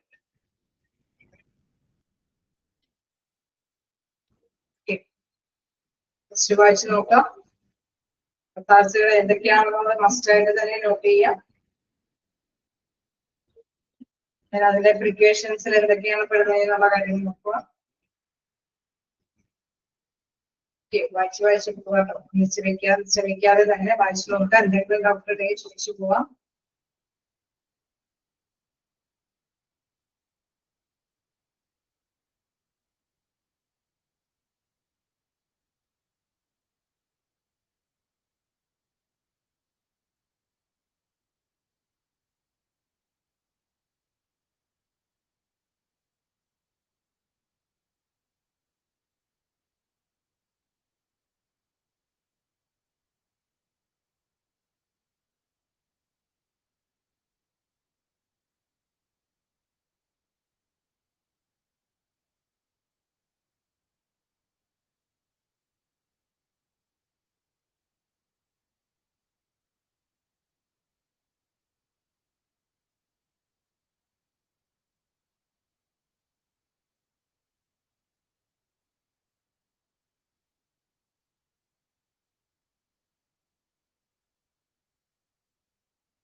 അല്ലേ? നമുക്ക് responsibility of management in safety programs നോക്കാം. റെസ്പോൺസിബിലിറ്റി ഓഫ് മാനേജ്മെന്റ് എന്താണ്? സേഫ്റ്റി പ്രോഗ്രാംസുമായി ബന്ധപ്പെട്ടുള്ള അല്ലെ നമ്മുടെ സുരക്ഷാ കാര്യങ്ങളുമായി ബന്ധപ്പെട്ടുള്ള ഉത്തരവാദിത്തങ്ങൾ എന്തൊക്കെയാണ്? Management commitment and employee involvement. തീർച്ചയായിട്ടും നമുക്കറിയാം അവിടെ എന്താണ് തൊഴിലാളികളെയും കൂടി ഉൾപ്പെടുത്തി മാനേജ്മെന്റ് അല്ലെ അങ്ങനെ തൊഴിലാളികളെയും കൂടി ഉൾപ്പെടുത്തിക്കൊണ്ട് പോകാനായിട്ടുള്ള ഒരു പ്രതിജ്ഞാബദ്ധത ഉണ്ടാവാതെ തീർച്ചയായിട്ടും എന്തെങ്കിലും തീരുമാനങ്ങളൊക്കെ എടുക്കുമ്പോഴും അല്ലെ ഇന്ന ബുദ്ധിമുട്ടുകൾ നിറഞ്ഞ ജോലികളൊക്കെ ഏൽപ്പിക്കുമ്പോൾ തീർച്ചയായിട്ടും എന്താണ് അവരുടെ ബുദ്ധിമുട്ടുകൾ എന്താണെന്ന് മനസ്സിലാക്കാനായിട്ടുള്ള ഒരു പ്രവണത തീർച്ചയായും അവരെന്താണ് അവര് കൃത്യമായിട്ട് തന്നെ ജോലി ചെയ്യുന്നവരാണ് തൊഴിലാളികൾ. സോ അതുകൊണ്ട് തന്നെ എംപ്ലോയീസ് കൃത്യമായിട്ട് അവർ നേരിടുന്ന ബുദ്ധിമുട്ടുകളെ കുറിച്ചിട്ടൊക്കെ ഷെയർ ചെയ്യും. അപ്പൊ മാനേജ്മെന്റിന്റെ അതിനനുസരിച്ചിട്ടുള്ള കാര്യങ്ങൾ നിലപാടുകൾ എടുക്കാനൊക്കെ സാധിക്കും അല്ലെ. അപ്പൊ തീർച്ചയായിട്ടും എന്താണ് അവരെ ഇൻവോൾവ് ചെയ്യിപ്പിക്കാൻ എന്ത് കാര്യത്തിൽ തീരുമാനങ്ങളൊക്കെ എടുക്കുമ്പോൾ അവരുടെ അഭിപ്രായങ്ങളൊക്കെ പറയാനൊക്കെ ആയിട്ടുള്ള ഒരു ഇൻവോൾവ്മെന്റ് അവിടെ ഉറപ്പുവരുത്തുക. വർക്ക് സൈറ്റ് അനലൈസിസ് അതായത് തീർച്ചയായിട്ടും വർക്ക് അല്ലെ ഓരോ എന്താണ് വായു ശുദ്ധമായ വായു കയറുന്നുണ്ടോ, മതിയായ ലൈറ്റിംഗ് സൗകര്യങ്ങളുണ്ടോ, വർക്കേഴ്സിന് എന്തെങ്കിലും ബുദ്ധിമുട്ടുകൾ ഉണ്ടോ എന്നുള്ളത് കൃത്യമായിട്ട് അനാലിസിസ് നടത്തും അല്ലെ വിലയിരുത്തുക. Hazard prevention and control. Okay, അപകടങ്ങള് അത് വരാതിരിക്കാനുള്ള മുൻകരുതലുകൾ എടുക്കുക, അത് കൺട്രോൾ ചെയ്യുക അല്ലെ.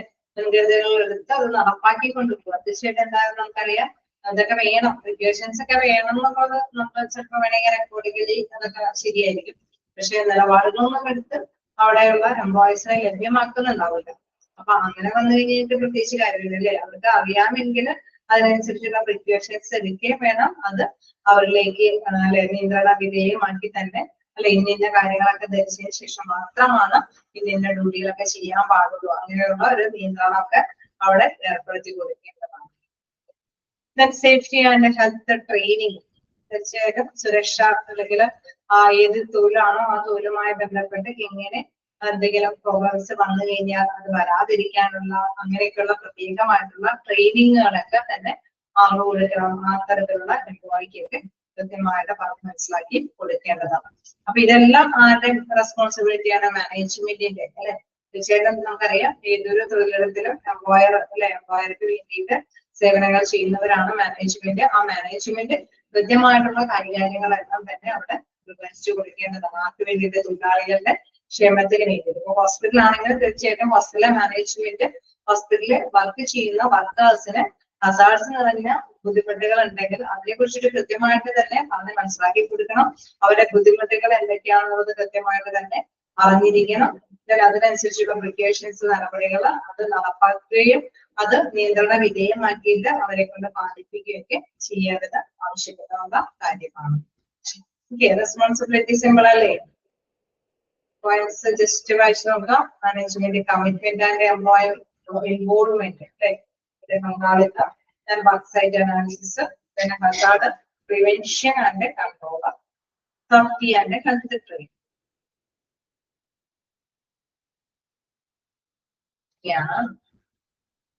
ഇനി നമുക്ക് നെക്സ്റ്റ് നോക്കാവുന്നത് ഹസാർഡ് കമ്മ്യൂണിക്കേഷൻ. ഹസാർഡ് കമ്മ്യൂണിക്കേഷൻ എന്ന് പറയുമ്പോൾ നമുക്കറിയാം അപകടകരമായ രീതിയിലുള്ള അതല്ലേ അതുമായി ബന്ധപ്പെട്ടുള്ള കാര്യങ്ങൾ എന്തൊക്കെയാന്ന് നോക്കാം. The purpose of this section is to ensure that the hazards of all chemical produced or imposed are evaluated and that information concerning their hazards is transmitted to employers and employees.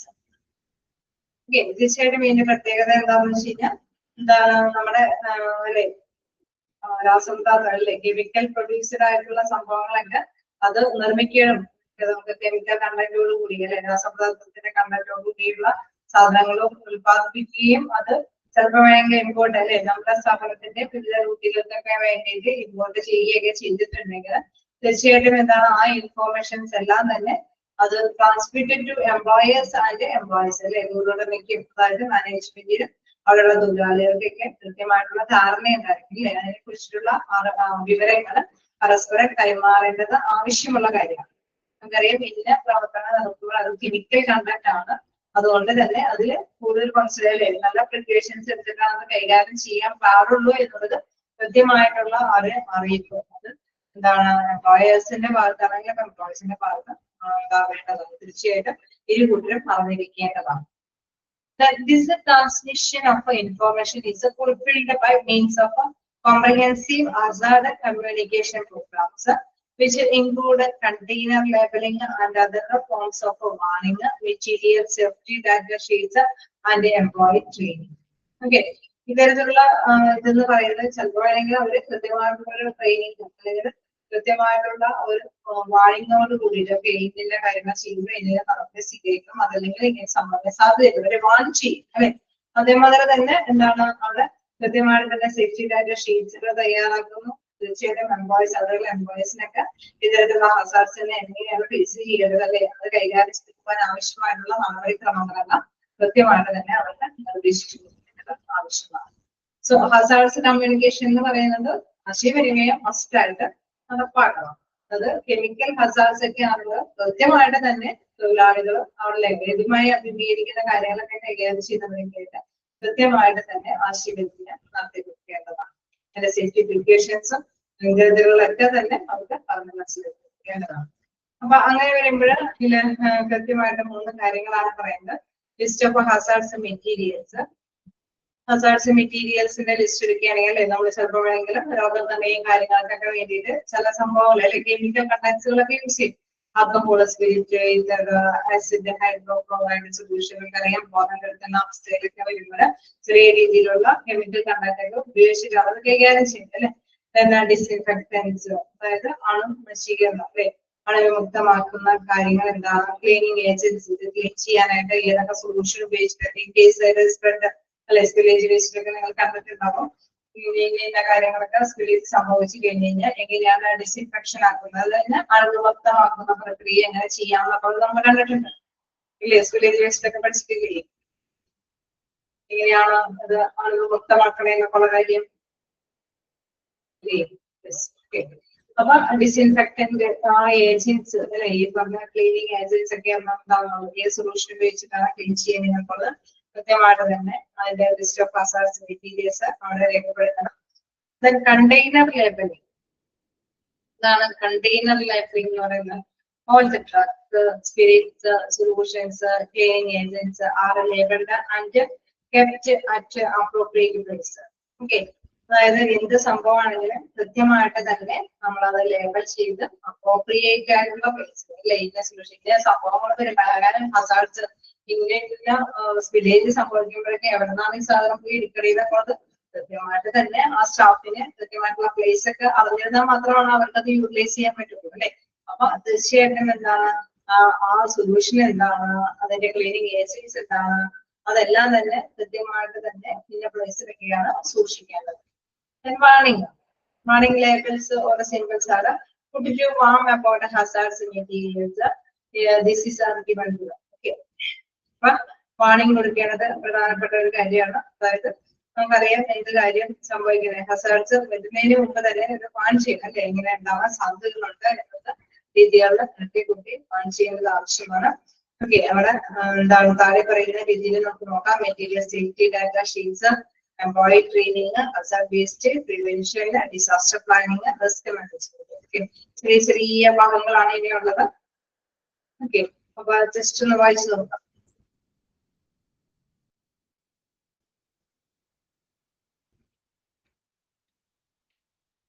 Clear അല്ലേ? List hazards material അവിടെ ഏതൊക്കെയാണ് hazards അപകടം വരുന്ന material എന്ന് പറയുമ്പോൾ alcohol, spirit, meter, acid, hypochlorite solution, disinfectants, cleaning agents. ചെറിയ ഭാഗങ്ങളാണ്.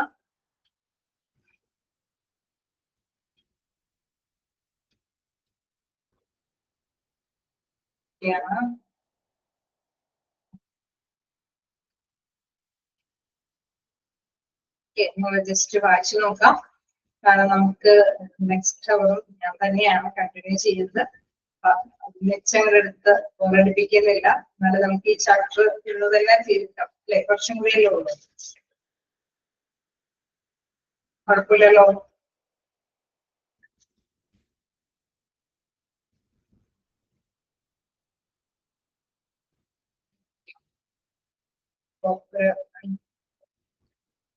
ചെറിയ ബ്രേക്ക് എടുത്തിട്ട് നമുക്ക് നെക്സ്റ്റ് അവർ കണ്ടിന്യൂ ചെയ്യാം. വിട്ടുപോകണ്ട കേട്ടോ, ഇരുന്നോ, ജസ്റ്റ് ബ്രേക്ക് ചെയ്യാം. എന്തെങ്കിലും സംശയം ഉണ്ടെങ്കിൽ അപ്പോൾ ചോദിക്കുകയും ചെയ്യാം. ഓക്കെ.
ഓക്കെ, സ്റ്റാർട്ട് ചെയ്യാം.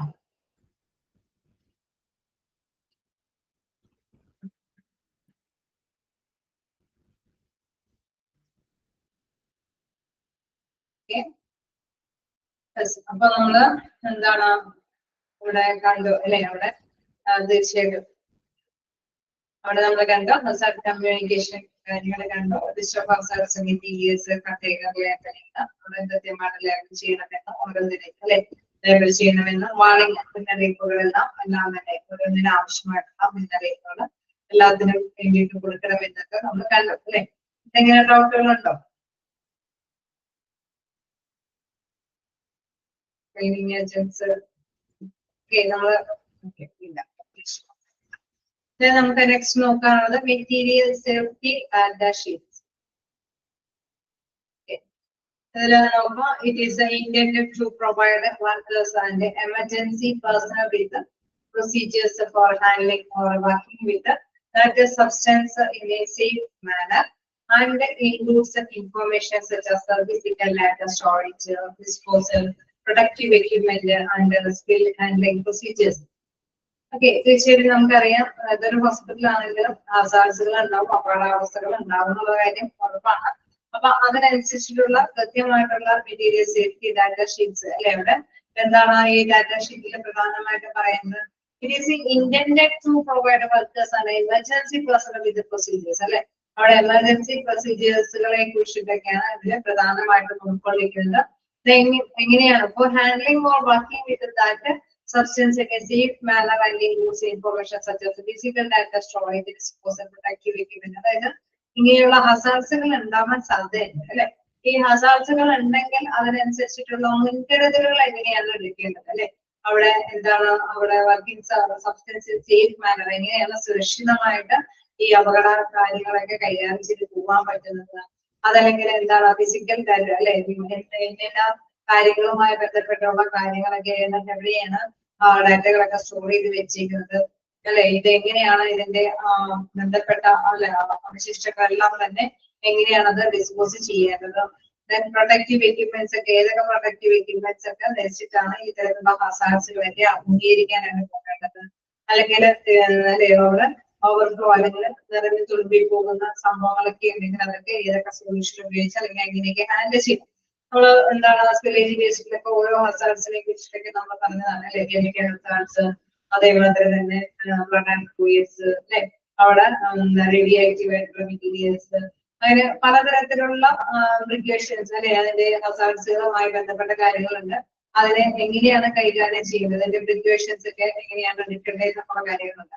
അതറിയാൻ മിക്കവാറും എല്ലാത്തിനും പ്രൊട്ടക്റ്റീവ് എക്യുപ്മെന്റ് വെച്ചിട്ടായിരിക്കും എല്ലാ കാര്യങ്ങളും അല്ലെ? അതിന്റെ വേസ്റ്റ് ഒക്കെ കൈകാര്യം ചെയ്യുമ്പോഴൊക്കെ തീർച്ചയായിട്ടും അതിന് അനുയോജ്യമായിട്ടുള്ള അല്ലെ? നമ്മുടെ ശ്വസനത്തിനെ ചിലപ്പോൾ ബുദ്ധിമുട്ട് ഇറിറ്റേറ്റ് ചെയ്യാൻ സാധ്യതയുണ്ട്, സ്കിന്നിന്റെ പ്രോബ്ലം ഉണ്ടാക്കും അല്ലെ? നമുക്ക് എല്ലാ തരത്തിലുള്ള പ്രോബ്ലംസ് ഒക്കെ ഉണ്ടാക്കുന്നുണ്ടെങ്കിൽ അതിനെയൊക്കെ പ്രിവെന്റ് ചെയ്യാനായിട്ടുള്ള ഷീറ്റുകളും നമുക്കറിയാം, ഗൂഗിൾസും അല്ലെ? അവിടെ നമ്മുടെ ഗ്ലൗസും കാര്യങ്ങളൊക്കെ ഇട്ടിട്ടാണ്, പ്രോപ്പർ എക്യുപ്മെന്റ്സുകളൊക്കെ ഇട്ടിട്ടാണ് അത്തരത്തിലുള്ള കാര്യങ്ങളൊക്കെ കൈകാര്യം ചെയ്യുക. അത് കൃത്യമായിട്ട് അതിനെ കുറിച്ചിട്ടുള്ള വിവരങ്ങളെല്ലാം തന്നെ വലിയ സേഫ്റ്റി ഡാറ്റ ഷീറ്റിൽ ഇൻക്ലൂഡ് ചെയ്യും. അപ്പൊ അതനുസരിച്ചിട്ടുള്ള കാര്യങ്ങളൊക്കെ കൃത്യമായിട്ട് തന്നെ ഫോളോ ചെയ്ത് പോകാനൊക്കെ ആയിട്ട് സാധിക്കുന്നുണ്ട്. പിന്നെ മറ്റൊരു കാര്യം പറയുന്നത് employee training. Okay, employee training ഒക്കെ അല്ലേ? എന്താണ് മെറ്റീരിയൽ സേഫ്റ്റി ഡാറ്റ ഷീറ്റ്സ് എന്നുള്ളത്? ആ ഷീറ്റ്സിൽ എന്തൊക്കെ കാര്യങ്ങളാണ് ഇൻക്ലൂഡ് ചെയ്യുന്നതൊക്കെയുള്ള കാര്യം ജസ്റ്റ് നോട്ട് ചെയ്ത് പോവുക. വളരെ സിമ്പിൾ ഒക്കെ ആയിട്ടുള്ള കാര്യങ്ങളാണ് അല്ലെ? ഇപ്പൊ എടുത്ത് പോയതില് വലിയ കുഴപ്പം, ചാപ്റ്റർ വലുതാണെങ്കിലും വലിയ കുഴപ്പമില്ലാതെ നിങ്ങൾക്ക് ക്യാച്ച് ചെയ്യാൻ പറ്റുന്ന ഒരു ചാപ്റ്ററാണ് അല്ലെ? ഷിജിയില് ശരിയല്ലേ? വലിയ ചാപ്റ്റർ ആണെങ്കിലും ഓക്കെ.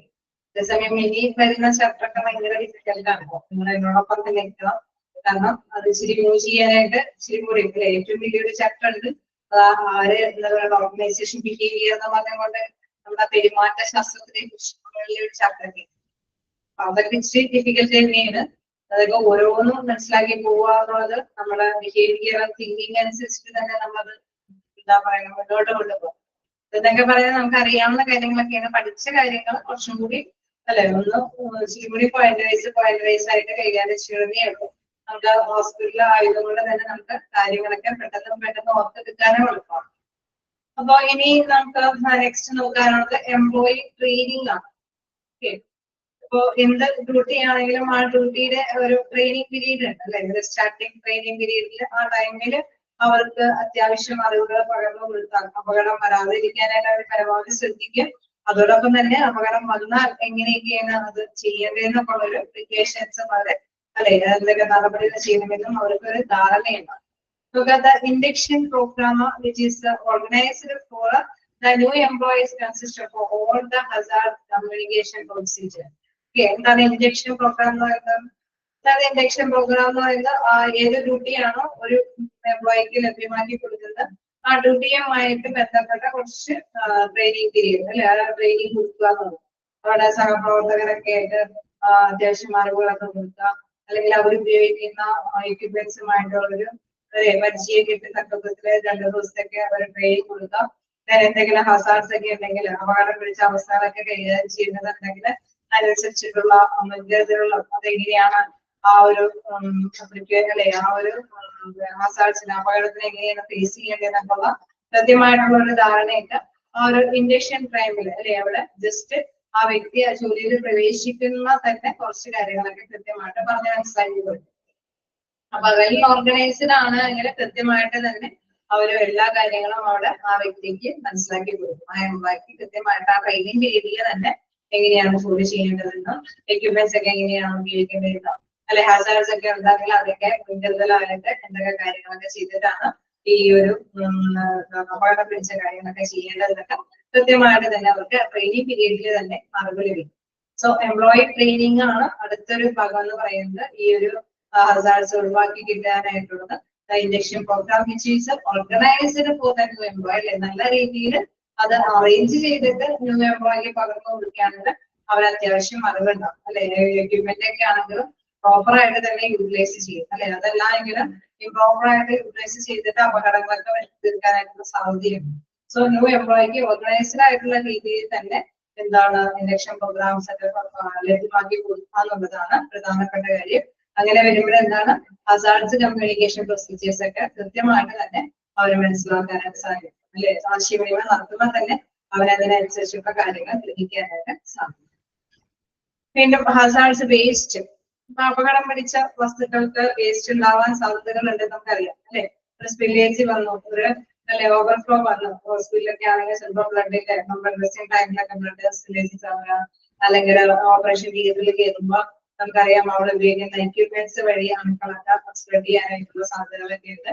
ലാബിലാണ് ലബോറട്ടറിയിലാണെങ്കിൽ നമുക്കറിയാം ടെസ്റ്റിംഗ് കാര്യങ്ങളൊക്കെ നമുക്ക് നടത്തുമ്പോൾ ഒക്കെ ഏതെങ്കിലുമൊക്കെ രീതിയിൽ ഈ ഹസാർഡ്സ് പിടിച്ച അല്ലെ നമുക്ക് അപകടം പിടിച്ച അല്ലെങ്കിൽ പറഞ്ഞ ബാക്ടീരിയ ഫംഗസ് ഒക്കെ അല്ലെ ഈ അണുക്കളൊക്കെ സ്പ്രെഡ് ചെയ്യാനൊക്കെ സാധ്യതകളുണ്ട്. സോ ഇങ്ങനെയുള്ള വേസ്റ്റുകളൊക്കെ എങ്ങനെയാണ് കൈകാര്യം ചെയ്യുന്നതെന്നുള്ള കൃത്യമായിട്ടുള്ള അറിവും ഓരോ വ്യക്തിക്കും അല്ലെ അവിടെ എംപ്ലോയിക്കൊക്കെ ലഭ്യമാക്കേണ്ടതുണ്ട്. Hazards wastes generated at a hospital by blood-spilled human infected parts, infected waste generated from parts or operation theatre, etc. Okay, നമുക്കറിയാവുന്നതാണ് ഓപ്പറേഷൻ തിയേറ്ററിലൊക്കെ ഏറ്റവും കൂടുതലല്ലേ നമ്മൾ അല്ലെ അവിടെ പ്രക്രിയയൊക്കെ നടക്കുന്നതാണ്.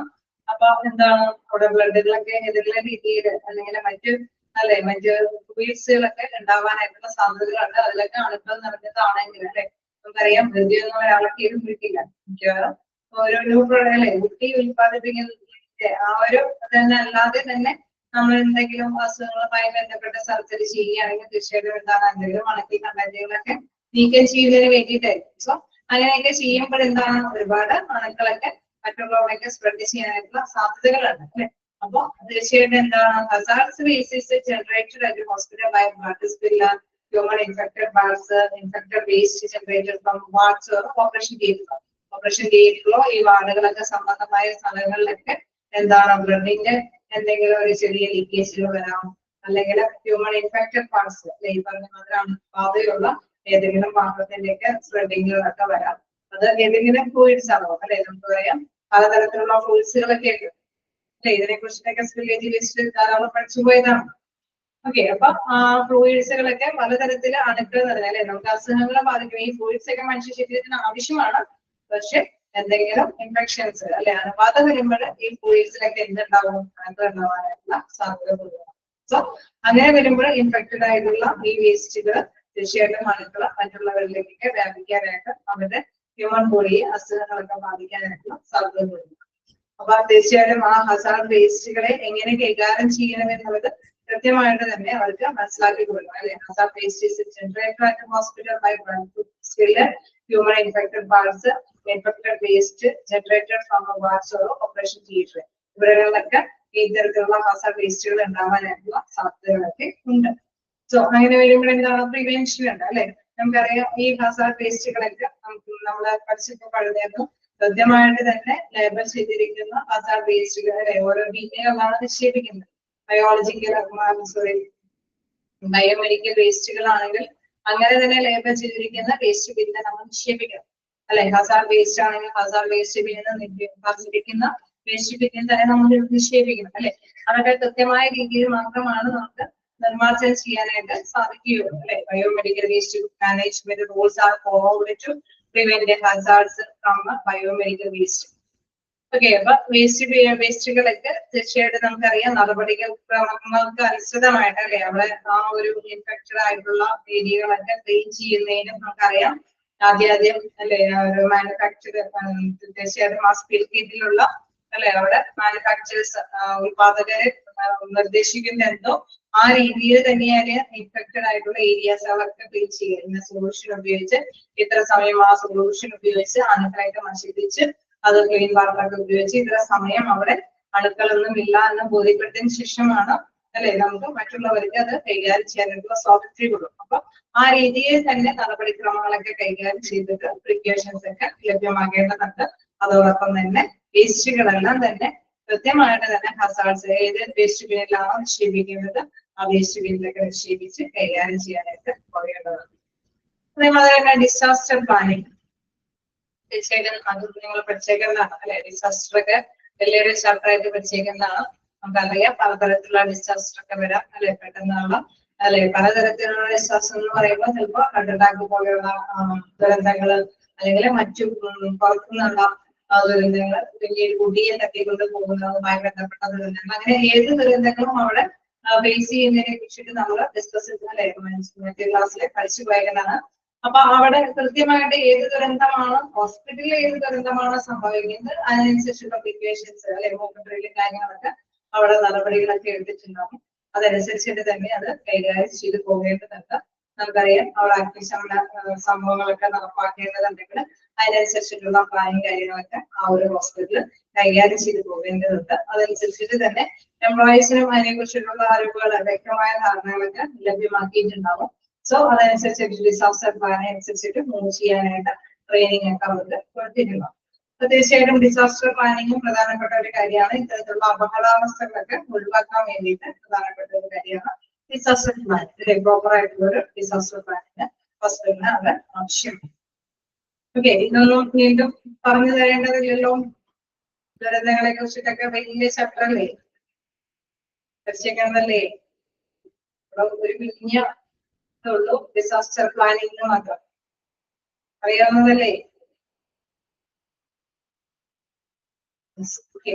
എല്ലാവരും അങ്ങനെ തന്നെയാണ്. ഹസാർഡ് വേസ്റ്റിനെ കുറിച്ചിട്ടാണെങ്കിൽ നമ്മൾ സ്പില്ലേജ് വേസ്റ്റിലൊക്കെ പഠിച്ചേക്കുന്നതാണ്. ബയോ മെഡിക്കൽ സ്പില്ലേജ് വേസ്റ്റ് ഉണ്ട് അല്ലെ. സ്പില്ലേജ് വേസ്റ്റ് വലിയ ചാപ്റ്ററൊക്കെ ഉണ്ട്. സോ അതിലൊക്കെ നമ്മൾ പഠിച്ചു പോയത്. നമുക്ക് നെക്സ്റ്റ് നോക്കാവുന്നത് റിസ്ക് മാനേജ്മെന്റ് ആണ്.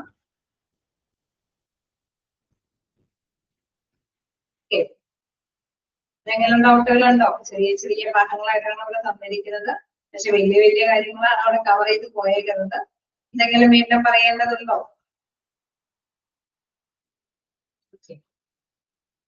റിസ്ക് മാനേജ്മെന്റ് നോക്കുകയാണെങ്കിൽ risk management it applies to medical equipment and its safe use. Okay, നമുക്കറിയാം മെഡിക്കൽ എക്യുപ്മെന്റുകൾ എന്നൊക്കെ പറയുന്നത് വളരെ പ്രധാനപ്പെട്ട എക്യുപ്മെന്റുകളൊക്കെ തന്നെയുണ്ട്. പക്ഷെ ഒരുപാട് അല്ലെ അവിടെ രോഗികൾക്ക് അത്രയും ആവശ്യമുള്ള എക്യുപ്മെന്റ്സ് ഉണ്ട് അല്ലെ. വളരെ സിമ്പിൾ ആയിട്ടുള്ള എക്യുപ്മെന്റ്സ് ഉണ്ട്, ഭയങ്കരമായിട്ട് സങ്കീർണമായിട്ടുള്ള കാര്യങ്ങളൊക്കെ കൈകാര്യം ചെയ്യുന്ന എക്യുപ്മെന്റ്സുകളൊക്കെ ഉണ്ട് അല്ലെ. അപ്പൊ പലതരത്തിലുള്ള ഈ എക്യുപ്മെന്റ്സുകളൊക്കെ എന്താണ് സേഫ് ആയിട്ട് തന്നെ സുരക്ഷിതമായിട്ട് തന്നെ ഉപയോഗിക്കാം അല്ലെ.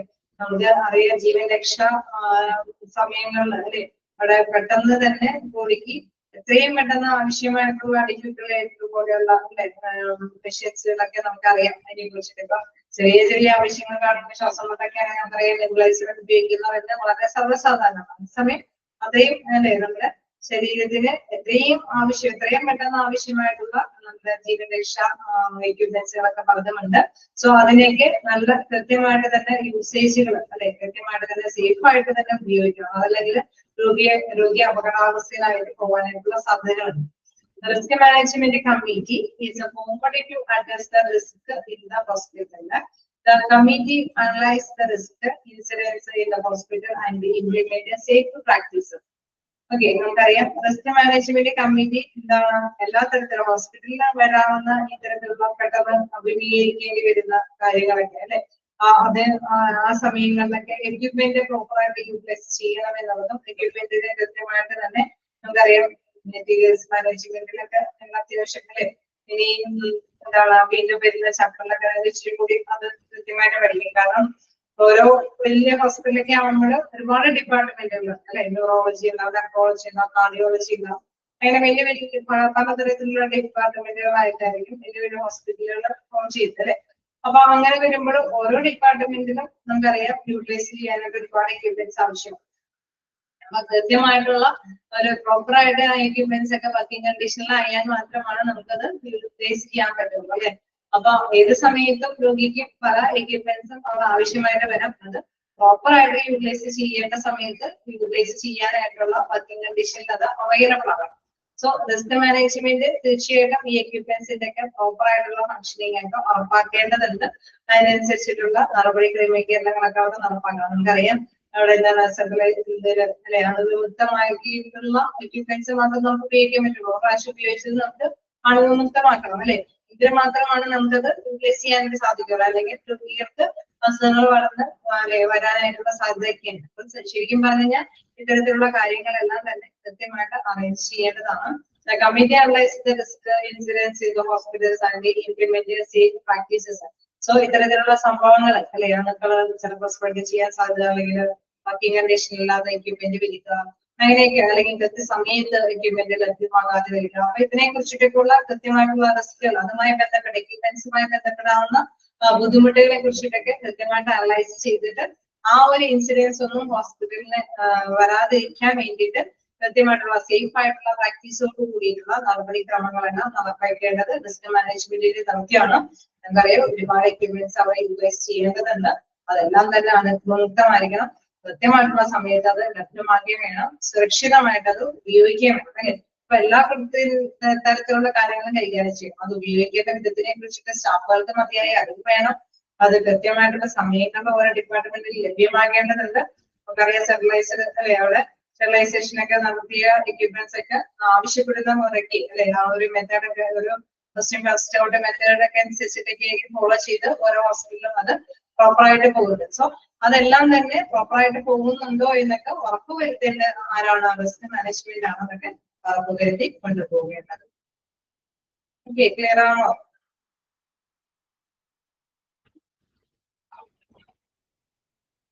ആണോ?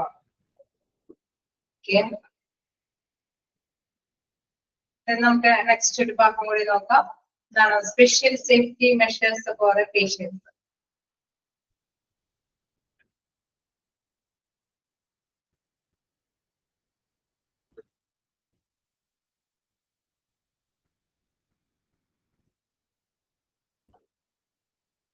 ചെറിയ ചെറിയ ക്വസ്റ്റ്യൻസ് ഒക്കെ വരുമല്ലോ. നിങ്ങൾക്ക് ഓരോ ഭാഗത്തും ചെറിയ ചെറിയ കണ്ടന്റുകളാണ് വരുന്നത്. സോ അതുകൊണ്ട് തന്നെ റിസ്ക് മാനേജ്മെന്റ് പഠിക്കുമ്പോൾ തന്നെ മനസ്സിലാക്കുക എക്യുപ്മെന്റ് ബന്ധപ്പെട്ട സേഫ് യൂസേജ് ആണ് അത് ഉറപ്പ് വരുന്നത് അല്ലെ. അപ്പൊ dash management equipment and safe use വളരെ സിമ്പിൾ ആയിട്ടൊക്കെ ചോദിക്കുള്ളൂ. ജസ്റ്റ് മനസ്സിലാക്കി പോകാനായിട്ട് ശ്രമിക്കാം. റിസ്ക് മാനേജ്മെന്റ് അല്ലെ ഇപ്പോ നമുക്കറിയാം പഠിച്ച ഭാഗത്തു നിന്ന് വളരെ സിമ്പിൾ ആയിട്ടുള്ള രീതിയിലൊക്കെ തന്നെയാണ് ആൻസർ വരിക. പക്ഷെ ജസ്റ്റ് ഒന്ന് ആലോചിച്ച് അല്ലെ PG സെക്ഷൻ ആവുമ്പോഴേക്കും കൂടി ഒന്ന് ആലോചിച്ച് പറയേണ്ട കൂടുതൽ ക്വസ്റ്റ്യൻസ് ആണ് പൊതുവെ ചോദിച്ച് കാണാറുള്ളത്. മിക്കവാറും ടെസ്റ്റിൽ ഉൾപ്പെടുത്തി വിടുന്നുണ്ട്. ഓക്കെ, നിങ്ങൾക്ക് അറ്റൻഡ് ചെയ്യാൻ പറ്റാറില്ലേ? നമുക്ക് ടെസ്റ്റിലൊക്കെ അല്ലേ അറ്റൻഡ് ചെയ്യാൻ പറ്റാറില്ലേ?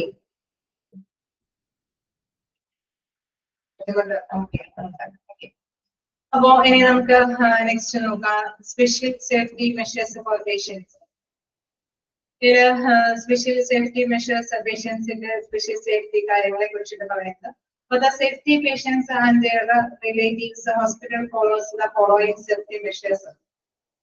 അല്ലെ പ്രധാനമായിട്ടും സുരക്ഷാ മെഷേഴ്സുകൾ കാര്യങ്ങളെ കുറിച്ചിട്ടാണ് സേഫ്റ്റി പേഷ്യന്റ് മെഷേഴ്സ് എടുത്ത് പറയുന്നത്. ഫസ്റ്റ് വൺ പറയുന്നത് safety belts and railing for beds and wheelchairs. Okay, നമുക്കറിയാം അവിടെ അല്ലെ നമ്മള് വീൽ ചെയർ ഒക്കെ യൂസ് ചെയ്യുമ്പോൾ തീർച്ചയായിട്ടും അല്ലെ അങ്ങനെ ഒരു വീക്കായിട്ടുള്ള പേഷ്യൻസിന് വേണ്ടിയിട്ടാണ് നമ്മൾ വീൽ ചെയർ ഒക്കെ യൂസ് ചെയ്യുന്നത്. അല്ലെ വീൽ ചെയർ ഒക്കെ യൂസ് ചെയ്യുമ്പോൾ ചിലപ്പോൾ ആണെങ്കിൽ അൺകോൺഷ്യസ് ആയ വലിയ മെമ്മറി ഒന്നും ചിലപ്പോൾ ഉണ്ടാവണമെന്നില്ല, അല്ലെങ്കിൽ സ്വാധീനങ്ങൾ അല്ലെ കൈക്കോ കാലിനൊക്കെ പ്രത്യേക സ്വാധീനങ്ങളൊന്നും ഇല്ലാത്തത് കൊണ്ടൊക്കെ ആയിരിക്കും വീൽ ചെയറിൽ പോകേണ്ടി വരുന്നത് അല്ലെ. അപ്പൊ അവര് മുൻകൂട്ടി പോരാനൊക്കെ ഉള്ള അല്ലെ അവരോടൊക്കെ ആഞ്ഞു പോരാനൊക്കെ ഉള്ള സാധ്യത ഉള്ളത് കൊണ്ട് തന്നെ അവിടെ കൃത്യമായിട്ട് തന്നെ ബെൽറ്റും കാര്യങ്ങളൊക്കെ അറേഞ്ച് ചെയ്ത് കൊടുക്കേണ്ടതുണ്ട്. അതൊക്കെ കൃത്യമായിട്ട് തന്നെ ആ സേഫ്റ്റി സുരക്ഷ കാര്യങ്ങളൊക്കെ അതിനുണ്ടായിരിക്കണം. Special attention to disabled and elderly patients. തീർച്ചയായിട്ടും നമുക്കറിയാം കുറച്ചും കൂടി പ്രായമായ പേഷ്യൻസ് അല്ലെങ്കിൽ അല്ലെ എന്തെങ്കിലും അംഗവൈകല്യമോ അങ്ങനെ എന്തെങ്കിലും ഒക്കെ ഡിസേബിൾഡ് ആയിട്ടുള്ള പേഷ്യൻസ് ഒക്കെ ആണെങ്കിൽ അവർക്ക് ഒരു സ്പെഷ്യൽ അറ്റൻഷൻ അല്ലെ അവർക്ക് ചിലപ്പോൾ പറഞ്ഞു കൊടുത്താലും പെട്ടെന്ന് ഉൾക്കൊള്ളാനായിട്ടുള്ള ഒരു ശക്തി ഉണ്ടാവില്ല അല്ലെ. അപ്പൊ അങ്ങനെയുള്ളവർക്ക് നമ്മൾ നിർദ്ദേശിച്ചു എന്ന് പറഞ്ഞതിനപ്പുറം അപകടാവസ്ഥകൾ ഒഴിവാക്കാൻ സാധിക്കില്ല. അവരെ കുറച്ചും കൂടി സേഫ് ആയിട്ട് കൈകാര്യം ചെയ്ത് കൊണ്ടുപോകേണ്ടതുണ്ട്. അപ്പൊ സ്പെഷ്യൽ അറ്റൻഷൻ അവർക്കൊക്കെ ലഭ്യമാക്കി കൊടുക്കേണ്ടതുണ്ട്. Call bells in private rooms. Okay, നമുക്കറിയാം പ്രൈവറ്റ് റൂമൊക്കെ എടുക്കുന്നവർക്ക് തീർച്ചയായിട്ടും കോൾ ബെൽസുകളൊക്കെ കൈകാര്യം ചെയ്യാനുള്ള നടപടിക്രമങ്ങളൊക്കെ ഉണ്ടാവുക. എന്താണ് നെക്സ്റ്റ് നോക്കുകയാണെങ്കിൽ universal precautions in HIV positive and communicable disease patients.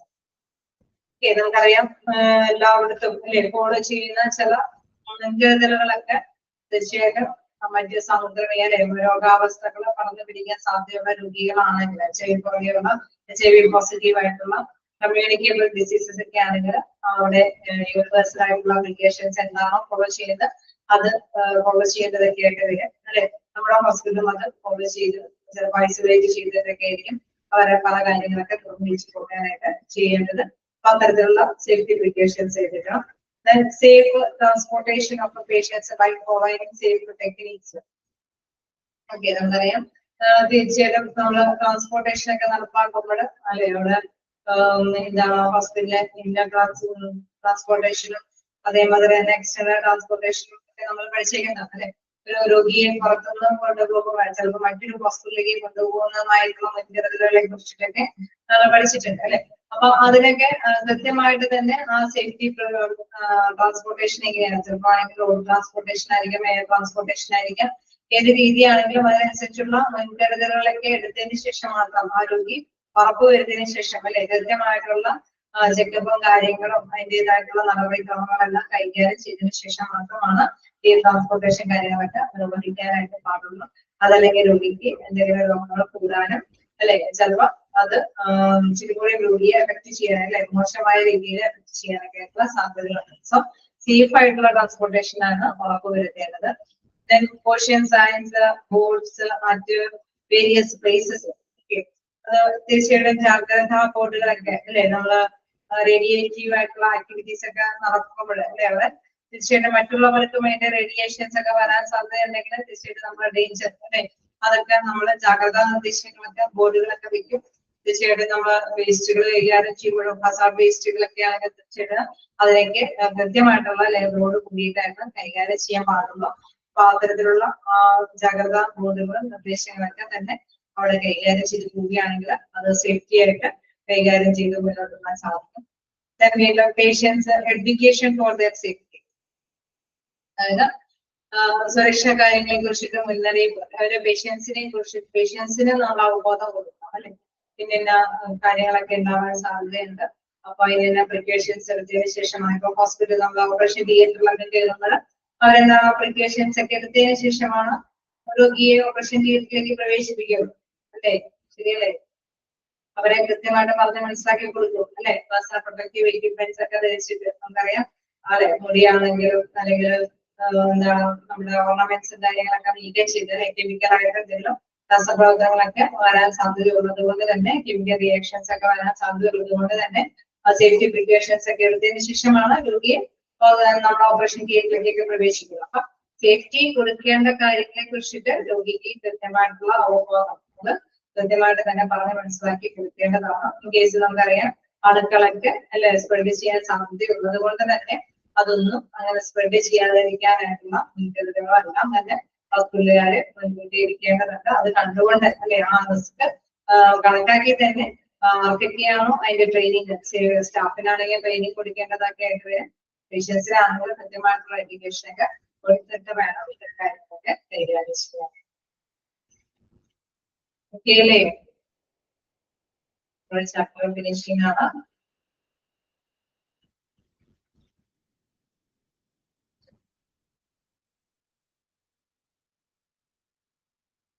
എന്തെങ്കിലും ഡൗട്ടുകളുണ്ടോ?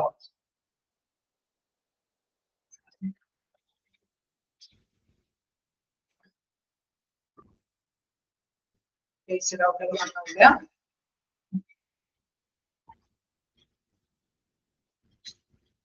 നമുക്കൊരു ചെറിയ ചാപ്റ്റർ കൂടി എടുക്കാനുണ്ട്. അടുത്ത ചാപ്റ്റർ എന്ന് പറയുന്നത് നമ്മളുടെ ചെറിയൊരു ചാപ്റ്റർ വന്നിട്ടുണ്ട്. അതായത് ഫങ്ഷൻസ് ഓഫ് ഹോസ്പിറ്റൽ.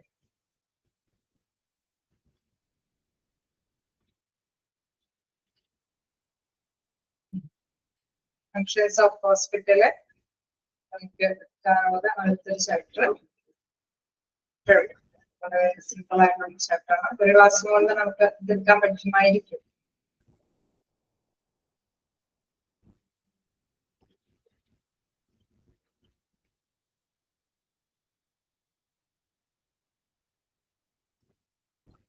ചാപ്റ്റർ ഇപ്പൊ തന്നെ എടുത്താൽ നിങ്ങൾക്ക് ബോറടിക്കുകയില്ല.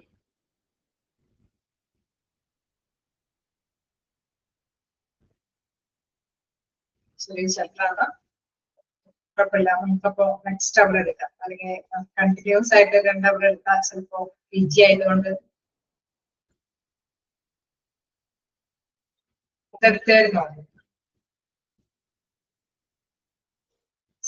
അതെ, ഏത് മിസ് എടുത്തത്?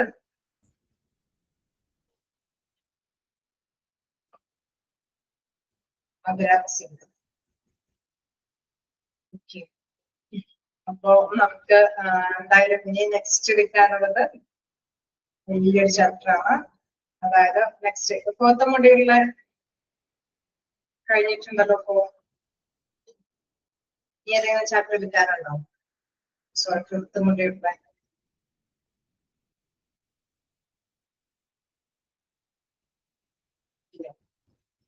അപ്പൊ നമുക്ക് ഇനി 6th മൊഡ്യൂളിലേക്ക് പോവാം. നമ്മളാണ് വലിയ ചാപ്റ്റർ തന്നെ. ഈ 6th മൊഡ്യൂളിലേക്ക് അത് വലിയൊരു ചാപ്റ്റർ തന്നെയാണ്. Maintenance department. മെയിൻ്റനൻസ് ഡിപ്പാർട്ട്മെന്റ് ആരും തുടങ്ങിയില്ലല്ലോ.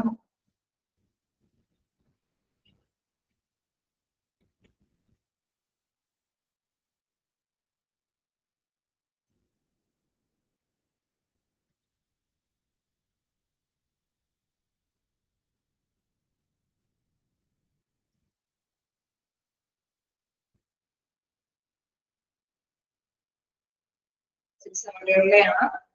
അപ്പൊ ആ ചാപ്റ്റർ എടുക്കാം.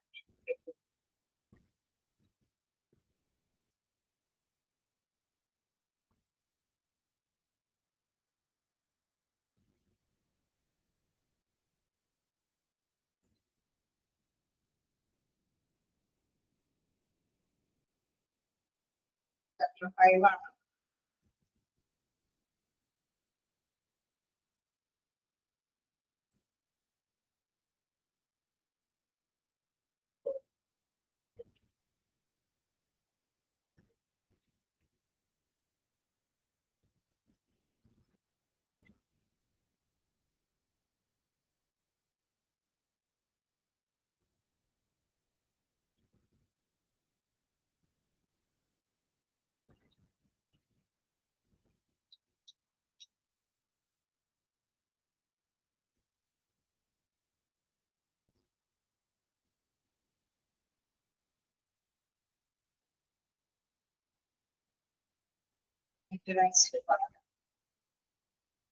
വലിയ ചാപ്റ്റർ ആണ്. അതാണെങ്കിലും എന്താ പറയാ, ഗ്രഹിക്കാൻ ഇച്ചിരി പണിയുള്ളതാണ്. അധികം കുഴപ്പമില്ല. കൃഷി കഴിയുമ്പോൾ ഇച്ചിരി ഡിഫിക്കൽട്ട് ആണ്. നല്ല കുഴപ്പമില്ല, നമുക്ക് കൈകാര്യം ചെയ്യുക. ഓക്കെ, അപ്പോ നെക്സ്റ്റ് ഡേയില് നമുക്ക് മെയിൻ്റെനൻസ് ഡിപ്പാർട്ട്മെന്റ് സ്റ്റാർട്ട് ചെയ്യും. ഓക്കെ, ചാപ്റ്ററിന് എന്തെങ്കിലും ഡൗട്ട് ഉണ്ടോ? ഞാൻ അൺമ്യൂട്ട് ആക്കിയിട്ടുണ്ട്. എന്തെങ്കിലും ഡൗട്ട് ഉണ്ടോ?